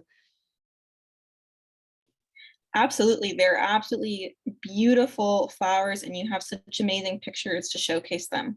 Well, Thank that's you. all thanks to Tom, which is incredible. And unfortunately, Tom was the youngest of the three of us that did all the hiking and monitoring of different things, and he died first. And Dora has moved to Prince George, so I'm now here by myself, trying to find people to hike with. Well, And yeah. I mean, I do have people that are interested, but I don't like to show people where the orchids grow because I'm always afraid they're going to dig them up. But there are some wonderful spots around here where you can see orchids, and it's just a matter of, and the best thing to do is get an orchid book, read up on where they grow, and then you go and find that spot, and 10 to 1 you'll find an orchid there. So not all the time, but a lot of times you just have to know the habitat and the blooming time for those orchids. Maureen, I don't have a question, but I want to say thank you for the great presentation. Oh, you're welcome, Chantel. Perhaps I'll just ask a quick question. So thanks very much again.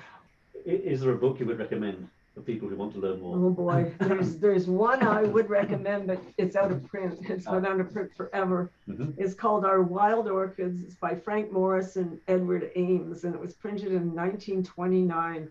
Wow. And I think Edward Ames was the guy with the camera. He did photographs, and that man, they hiked high and low. That man carried a box camera and a tripod with him all through where they were, looking for orchids. And how they got together, the two couples, there was a couple in the States, and I can't remember which ones are the American ones, and they were looking for ram's head. And it just so happened that the Canadian people who lived around Peterborough found ram's head orchid. Oh. So somehow they told someone, and someone told the people in the States, or they found out about it.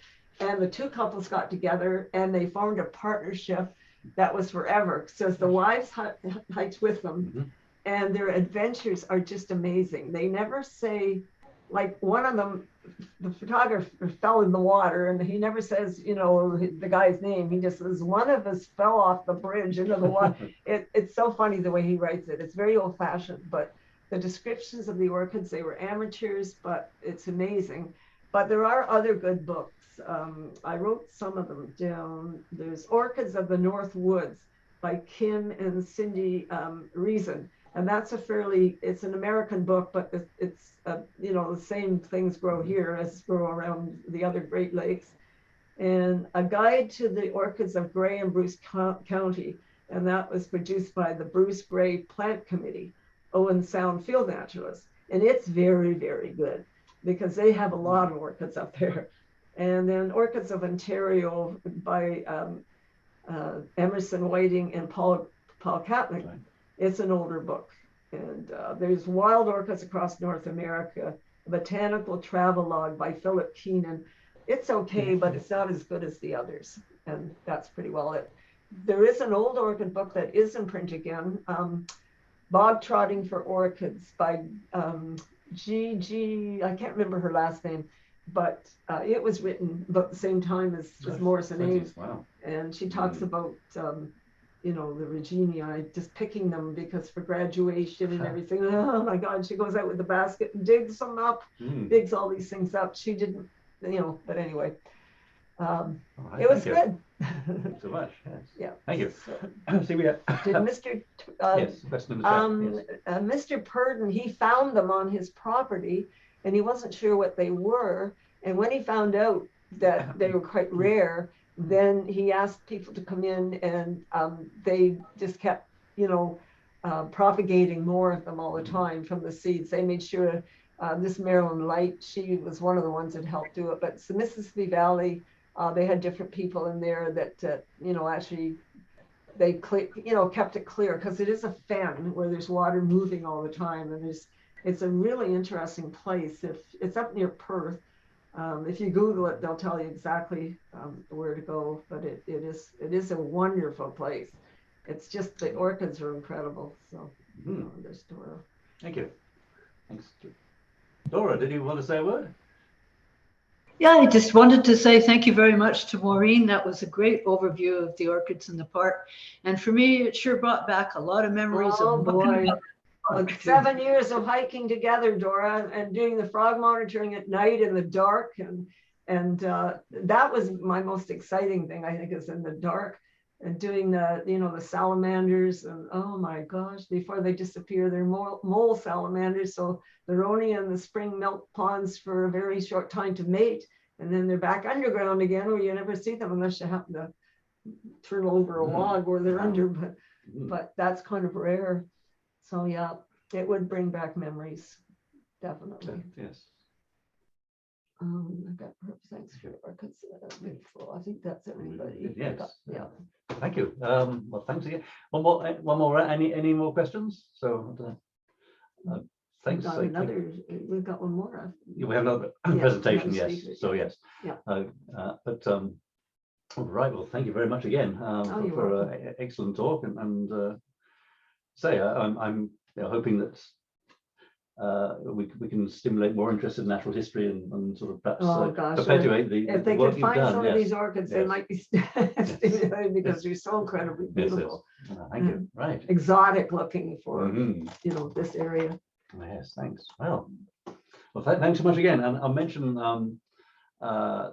the donation that we had offered for Maureen to give to an organization in her name. She's actually kindly offered to donate the money that we would have done to the Outdoor Shelter Fund. So thank you very much for that, Maureen. You're welcome. Thanks. Thank you. I do. Thanks. I'll just carry on and just start screen sharing, fingers crossed, and introduce I guess a bonus speaker today.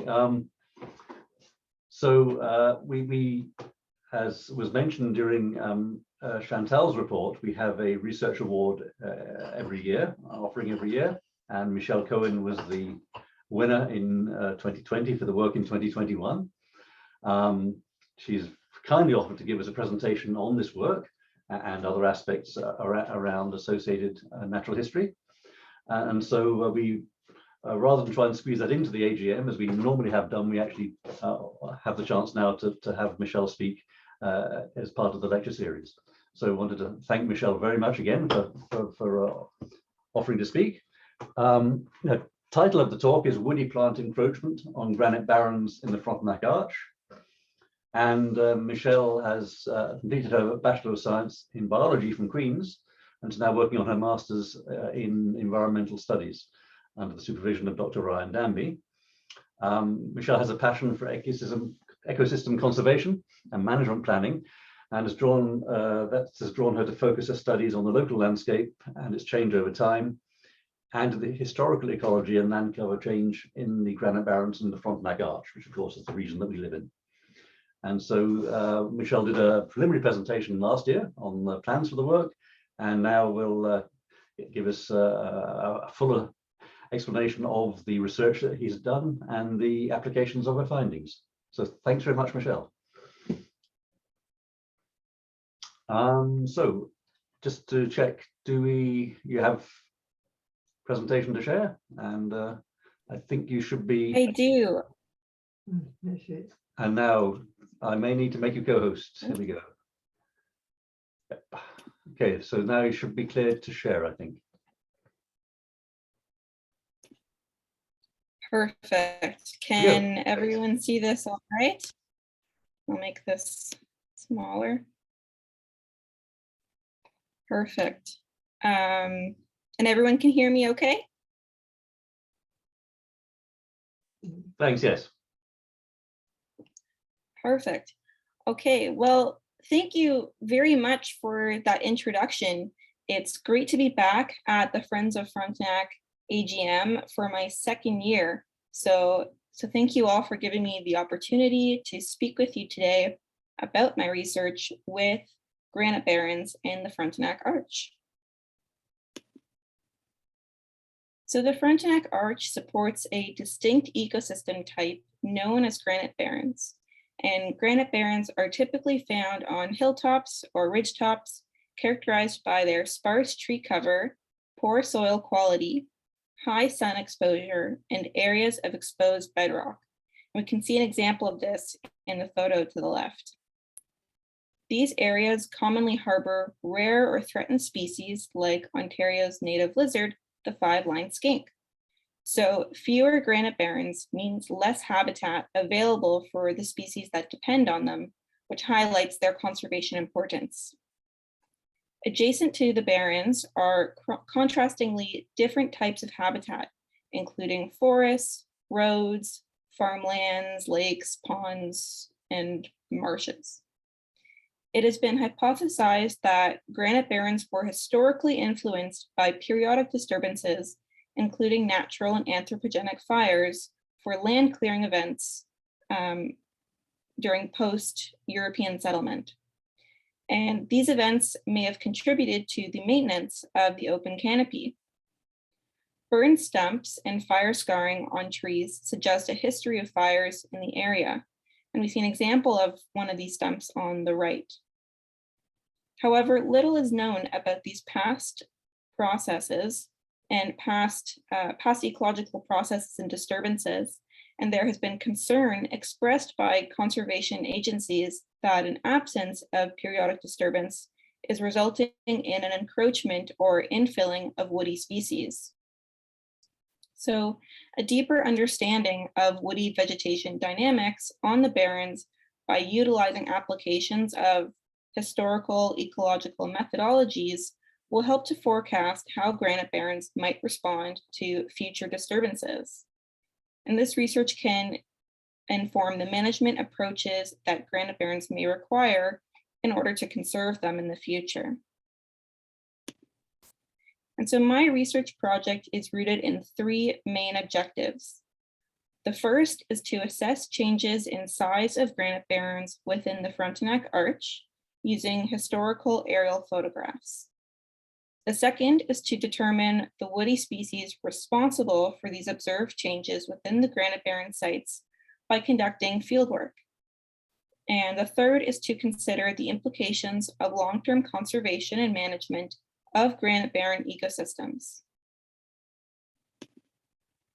My research utilizes a multi-method approach to include both qualitative and quantitative data. So the first part is this aerial analysis component. First, I completed an analysis of land cover change at granite barrens in the Frontenac Arch using aerial photography. And so this analysis compares aerial imagery that was collected from 3 different time periods. So from 1925, 1965, and 2008. The comparison of historical and contemporary imagery was completed using ArcGIS software. As assessing the entirety of the Frontenac Arches area would be excessively time-consuming, a representative sample of the area was selected for this analysis. To do this, a UTM grid was overlaid on top of the aerial photographs, as we can see on this slide, with the contemporary imagery. The cells from the UTM grid initially selected for analysis were cells that contained the sites where fieldwork had been conducted, which I'll get to afterwards. And so since some of these initial cells were clustered together, A few additional cells were randomly selected to extend the geographic distribution of sampling, bringing the total to 12 UTM cells, which we can see are highlighted in orange.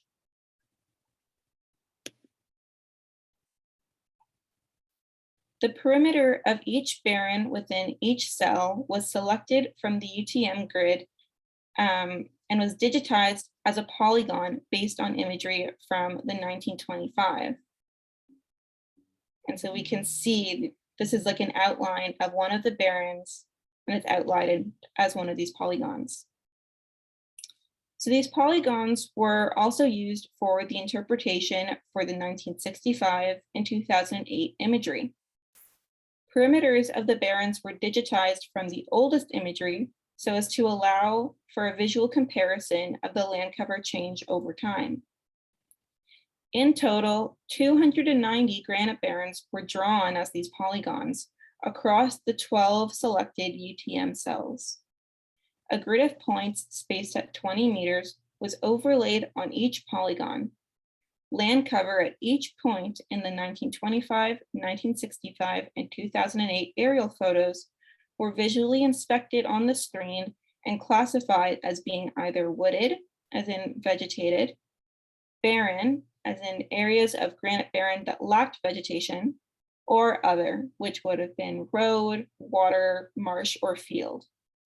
And we see an example of this on the slide, and we can even see the difference in image quality over time.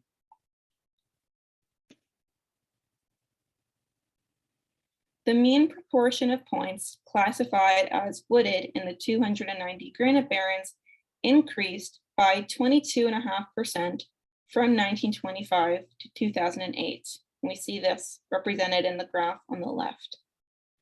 The mean proportion of points classified as barren in the same 290 sites decreased by 25% over the same time period, which we see on the right. I conducted statistical analyses to test for significance among these results. And so the repeated measures ANOVA and the post hoc Bonferroni corrected analyses of multiple comparisons over time indicated that these differences were statistically significant for all three pairwise comparisons for the wooded and barren points. So then we wanted to see if the size of each granite barren contributed to its amount of land cover change.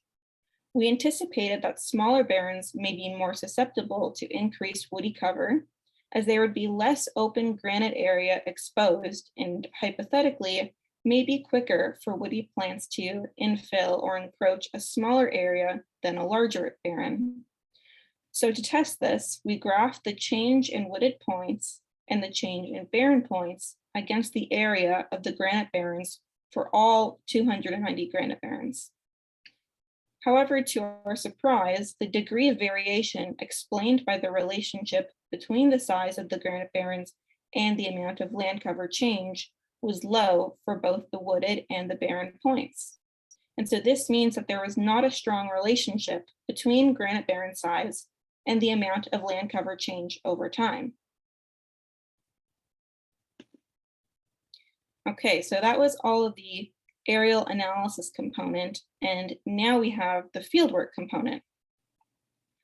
Fieldwork was conducted at 10 granite barren sites at the Queen's University Biological Station, also known as Cubes. These sites are visible on the map to the left. Due to additional safety precautions and restrictions on fieldwork practice during the COVID-19 pandemic, the research area could not be expanded to include additional field sites within the larger Frontenac Arch area. When we chose the sites, we maintained spatial distinction between the granite barren sites, and they were selected based on accessibility, and they were a range of sizes to allow for comparisons to be made between the larger and smaller field sites.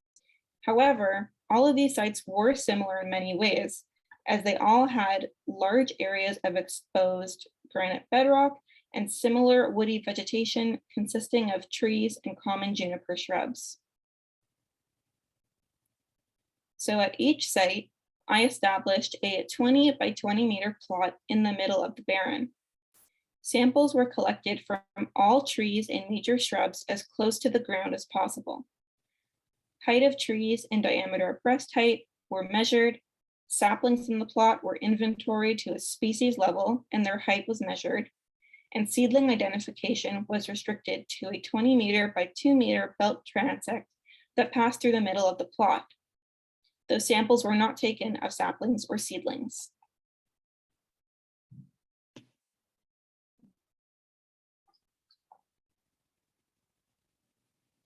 Common juniper is the only shrub included in the sampling, as it was the most common low-lying shrub present at every single granite barren we visited. The area of sampled common juniper shrubs was recorded rather than its height because it was low-lying, and cross-sections of common juniper were collected from the largest branch as close to the root as possible. Common juniper saplings and seedlings were identified and recorded, though again, samples were not collected. Many of the granite barrens had charred remains of tree stumps scattered throughout. So to understand the historical role of fire in the granite barrens, these stumps were located in and around the granite barren, and they were recorded on GPS software. While challenging to identify, based on the size and remains of the dead charred stumps, it is believed that they were all eastern white pine.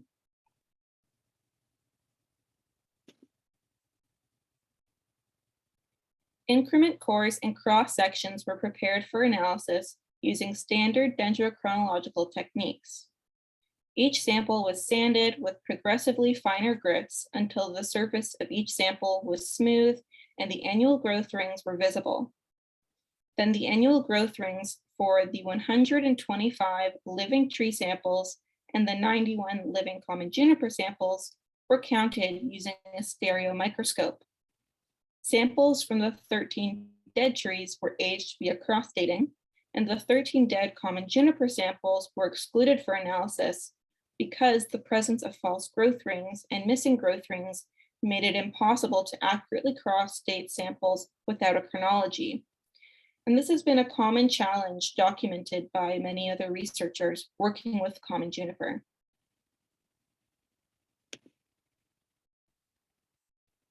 An age histogram of living and dead trees was constructed by grouping data into decadal age class frequency distributions. So the average estimated year of establishment of all the sampled trees was 1959. We can see that tree establishment increased in the first half of the 20th century, peaked in the 1960s and 70s, and declined thereafter.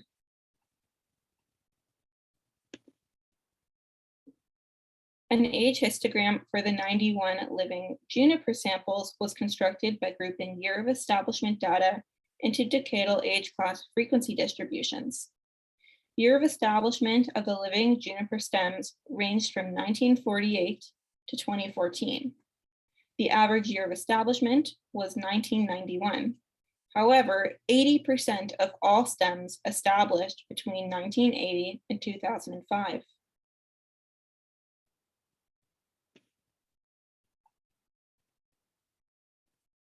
Rank abundance curves for woody species and saplings were generated from data pooled across all the 10 sites. Only living individuals were included in these analyses so as to provide a characterization of the current woody plant communities, and junipers were included in this analysis for each class size. Common juniper and white ash were the most abundant woody species. And as I mentioned earlier, common juniper was present at every site, and white ash and eastern red cedar were present at 80% of the sites. The woody species density did vary among the sites. Sapling abundance also varied among the 10 sites. Sapling species with the greatest mean number of individuals per field site were downy arrowwood, common serviceberry, eastern red cedar, and common juniper.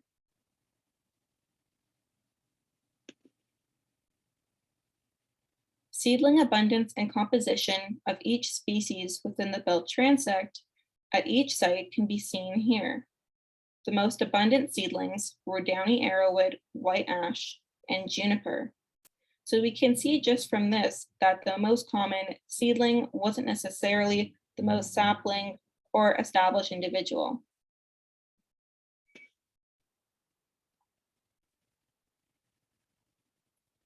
To calculate the charred stump density in each granite barren, 10 polygons were drawn in ArcMap, which is a GIS environment, based on the contemporary aerial imagery from 2008, one for each of the granite barrens where fieldwork was conducted. And so the GPS coordinates of the charred stumps were input into ArcMap, and the number of stumps contained within each polygon was used to determine the charred stump density at each site. We can see an example of this on the screen, and those little dots are the locations of the charred stumps. There was an average of 4.5 stumps in a granite barren, or 22.6 stumps per hectare.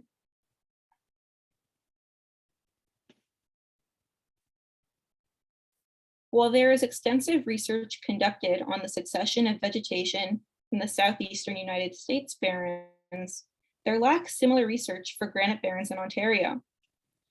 There are numerous factors that influence land cover change and the infilling of vegetation and woody plant encroachment on open ecosystems like granite barrens. And these factors usually involve soil quality, changes in climate, and changes in the disturbance regime.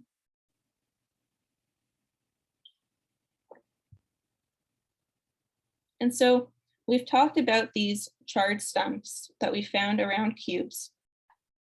And so then we wanted to investigate the history of fires in the surrounding areas, like the Caledar Jack Pine Barrens, Frontenac Provincial Park, and the St. Lawrence Islands National Park. All of these places demonstrate the varying intensities, frequencies, and impacts of fire on an ecosystem. Although many intense fires have occurred in the eastern Caledar Jack Pine Barrens during the late 1880s, the most recent severe fire took place between 1931 and 1936. Prescribed burns were used to stimulate blueberry production. However, there have been no major fires in the region for the past 40 years. Frontenac Provincial Park is situated within the Great Lakes St. Lawrence Forest region, where frequent low-intensity fires can occur. The Ontario Ministry of Natural Resources and Forestry identifies the role of fire as a process necessary to the maintenance of protected areas within this region. The Frontenac Provincial Park Management Plan has stated that periodic fire would maintain and possibly expand the rock barren communities across the southern part of the park. And then there have been prescribed fires in the pitch pine barrens in Hill Island, St. Lawrence Islands National Park to reduce competition among woody species and produce nutrient-rich soil necessary for tree growth. The red oak, eastern white pine, and white oak have all been known to overtake pitch pine in the absence of fire. The Frontenac Provincial Park is most similar to that of Cubes, and it is evident that fire has played a role in this landscape through our recording of the charred tree stumps, and has likely contributed in some way to the maintenance of the barrens. Thus, changes to this disturbance regime has likely contributed to the results that we are seeing in the increase of wooded area through the aerial analysis. And though it was an uncommon methodological approach, completing the aerial analysis along with the fieldwork component proved to be beneficial as it broadened the research area and ground validated the results that these granite barrens have been significantly increasing in woody vegetation over the past 100 years. After aging a total of 138 tree samples, 12 of those trees were greater than 100 years, and half of the trees sampled were between ages of 50 to 99 years.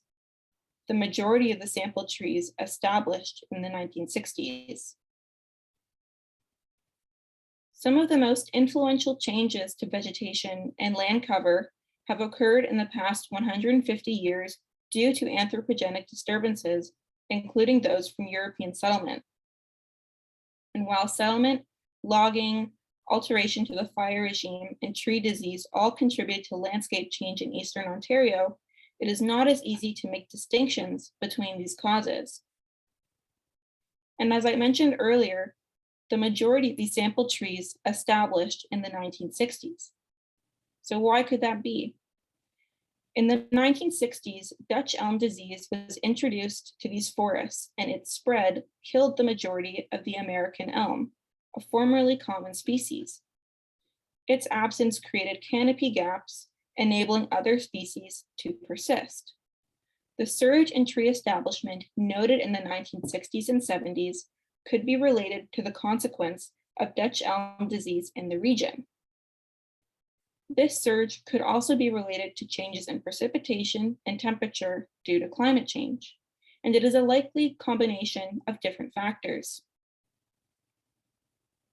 After aging 91 common juniper samples, most of the common juniper established about 40 years ago from 1980 to 2005.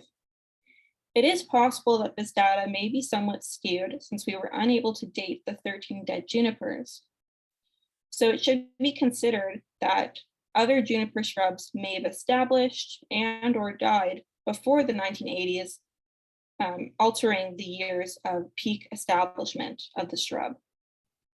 Regardless, all of this research demonstrates that granite barrens at cubes within the Frontenac Arch are filling in over the past 100 years. The species inventory at these sites revealed that white ash, eastern red cedar, and common juniper were the most common woody species colonizing the barrens during this study period, despite evidence that eastern white pine was prominent prior to European settlement, as found by the charred tree stumps.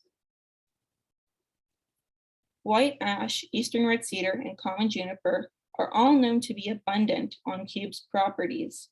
However, there are other species more characteristic of the region, including white cedar, bitternuts, oaks, sugar maple, and ironwood. And while some of these species were found at various growing stages in and around the granite barrens, they were not as abundant at the sites we visited, as these species tend to reside within forests or wetlands. Thus, the openness of the barren and the harsh climate conditions and poor soil quality likely made them less compatible with the barren environment. The historic increases in fire would have led to an increase in establishment of pine, birch, and oak, and fire suppression likely reduced the establishment of these same species. This may help to explain why white pine seemed to be a historically prominent species at the granite barrens we visited, and why the remnants of them in the landscape were all charred tree stumps.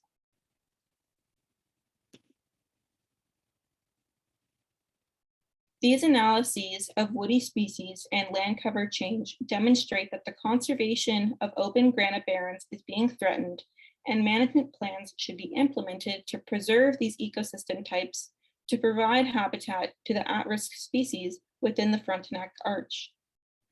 An understanding of the ecological history of the Frontenac Arch is necessary for the long-term conservation and management planning of these granite barrens and the species that inhabit them.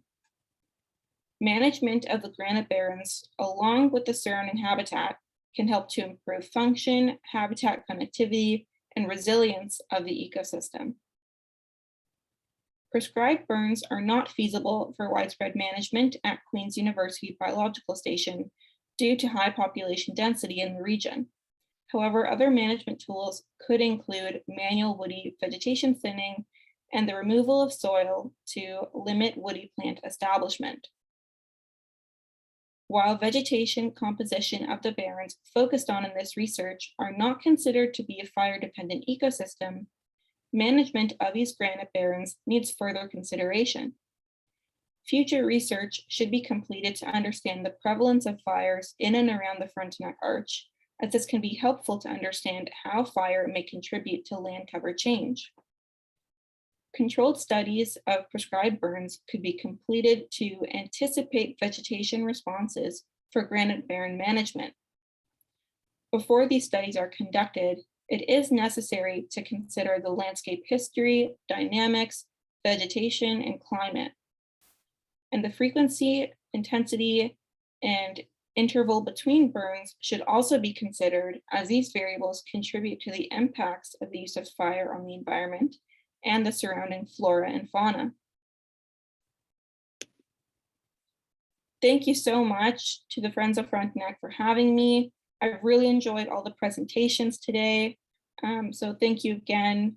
And thank you to my supervisor, Dr. Danby, my lab, and all my resources at Plains and Parks Canada for making this research possible. I'm happy to answer any questions at this time. Wow, thank you very much indeed. Yes, please. If there are questions, please speak up.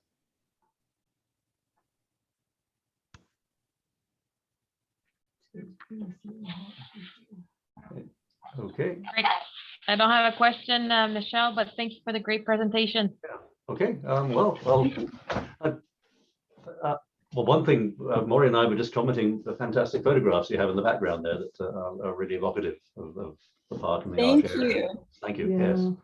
Thank you. I guess from one of those, and it's something I observe, these in areas there are these huge tree stumps that Yes. were obviously from the trees that were present before, I guess, European encroachment into the park or the area that we were in. And I've always wondered, this is a huge indication of the depth of soil that there was. How deep was the soil over the Barrens, prior to fire or other ways the trees were destroyed at that time?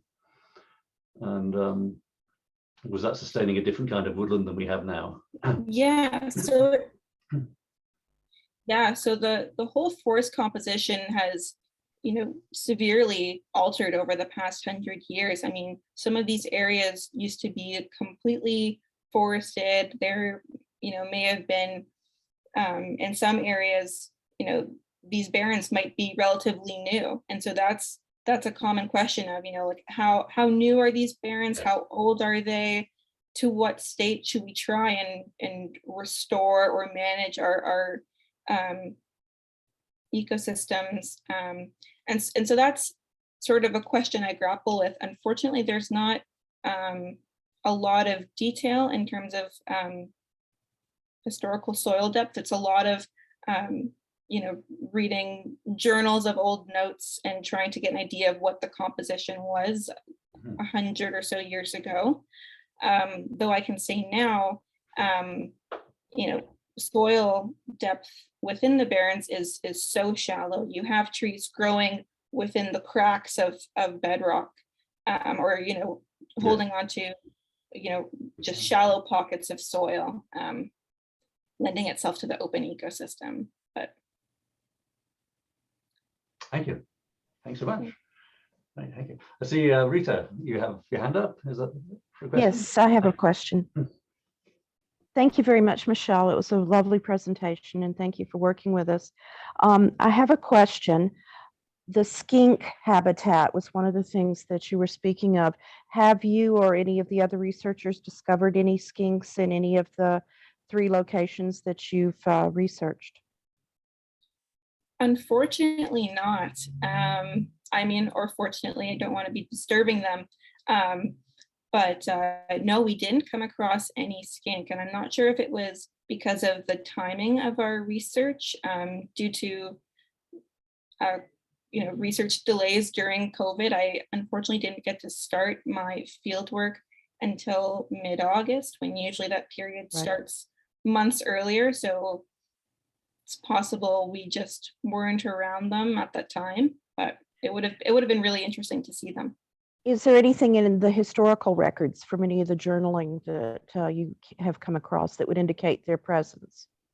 Yeah, there has been documentation that these lizards and many species of butterflies and birds really like to occupy these open granite barren areas, and so that's one of the huge reasons for conserving these areas. Okay, well, thank you very much. Thank you. Oh, I see a question in the chat. White ash is dying off. What effect will this have? That is also a great question that I'm looking into, and I've been trying to gather some more research. You know, I think it would be interesting to see, because white ash are one of these prominent species occupying these granite barrens. And so you would imagine that maybe as they die off, what is going to take their place? And so it could be the red cedar or common juniper, or it could be a new tree species, or not a new, but another one that hasn't been as abundant. But that is a really interesting question that I'm looking into as well.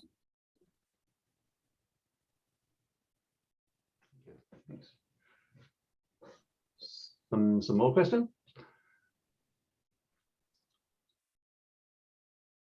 I'll ask one then, and apologies. This is my ignorance, and probably others know the answer. But we have these regions called alvars that are of particular significance ecologically.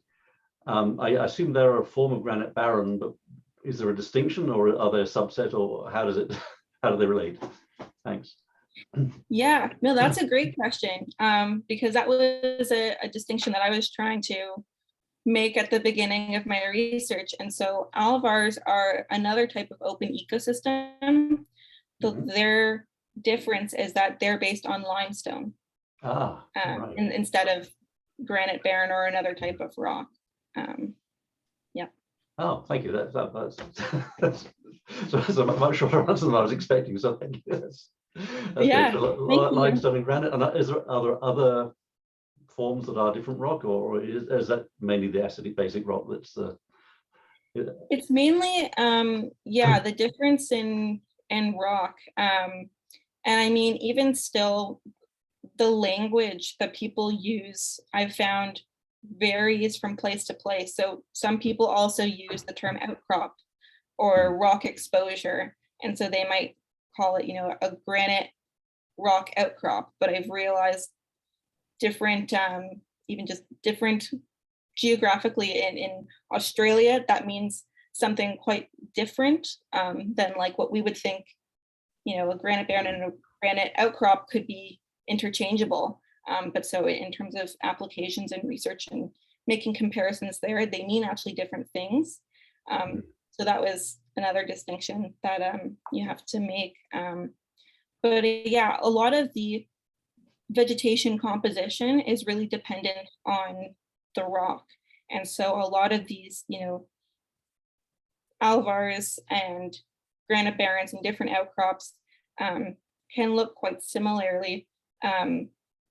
From an outside perspective, you see, like, you know, an opening in the middle of a forest, and then, you know, you get closer in and you see that this vegetation is so dependent on that soil, and it can just completely alter depending on where you are.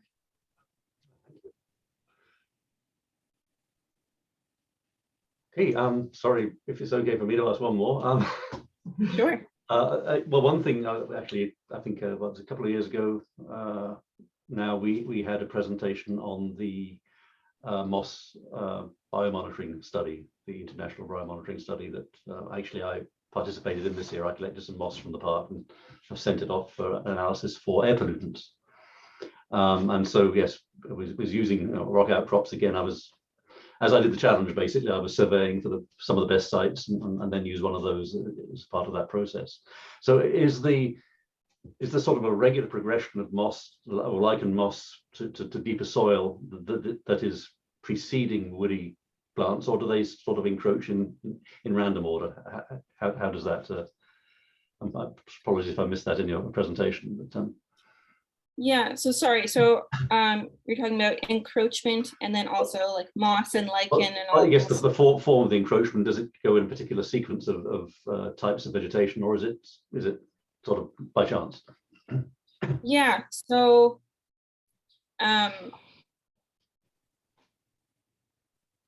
so as I mention, so there's encroachment and then there's infilling. And so I think of encroachment as in, coming from the outer edge of the forest and sort of shrinking the granite barren size going inwards. And then infilling of vegetation could be sort of vegetation growing from within the granite barren.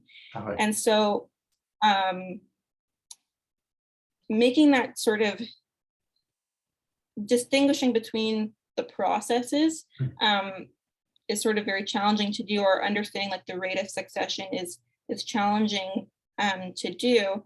If we wanted to look at the rate of succession, I think it would be really interesting to focus some fieldwork along the edge of the barren. So you get sort of that vegetation composition from the forest into the granite barren and see, how the vegetation changes across like, that 20 meters or whatever measurement you want to use.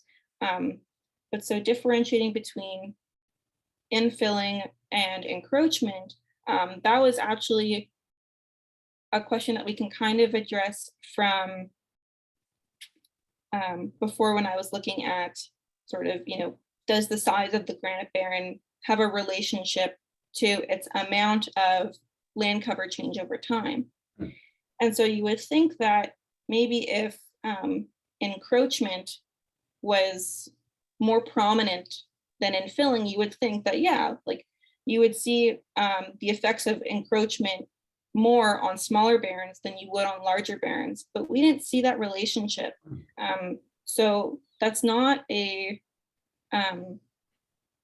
that's not something I could sort of make a definitive statement on just because it's not what we were seeing. We'd have to try and test for that itself.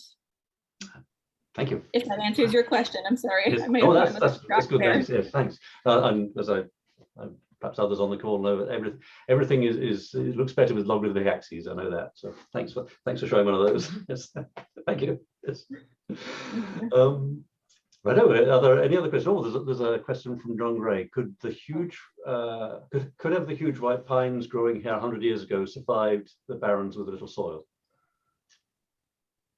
Surviving these barrens, sorry, with little soil. Yeah.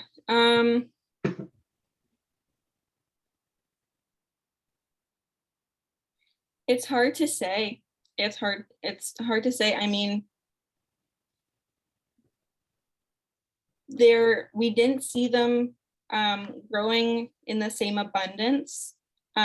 So I wouldn't think that they're maybe as competitive with the other species that are there, but it's hard to say with all the other vegetation dynamics going on, and because there's such little soil, all the vegetation is competing that much more under the harsh conditions. So I'm not sure. I'd have to look into sort of the growth patterns of white pines in challenging growth conditions, challenging climates.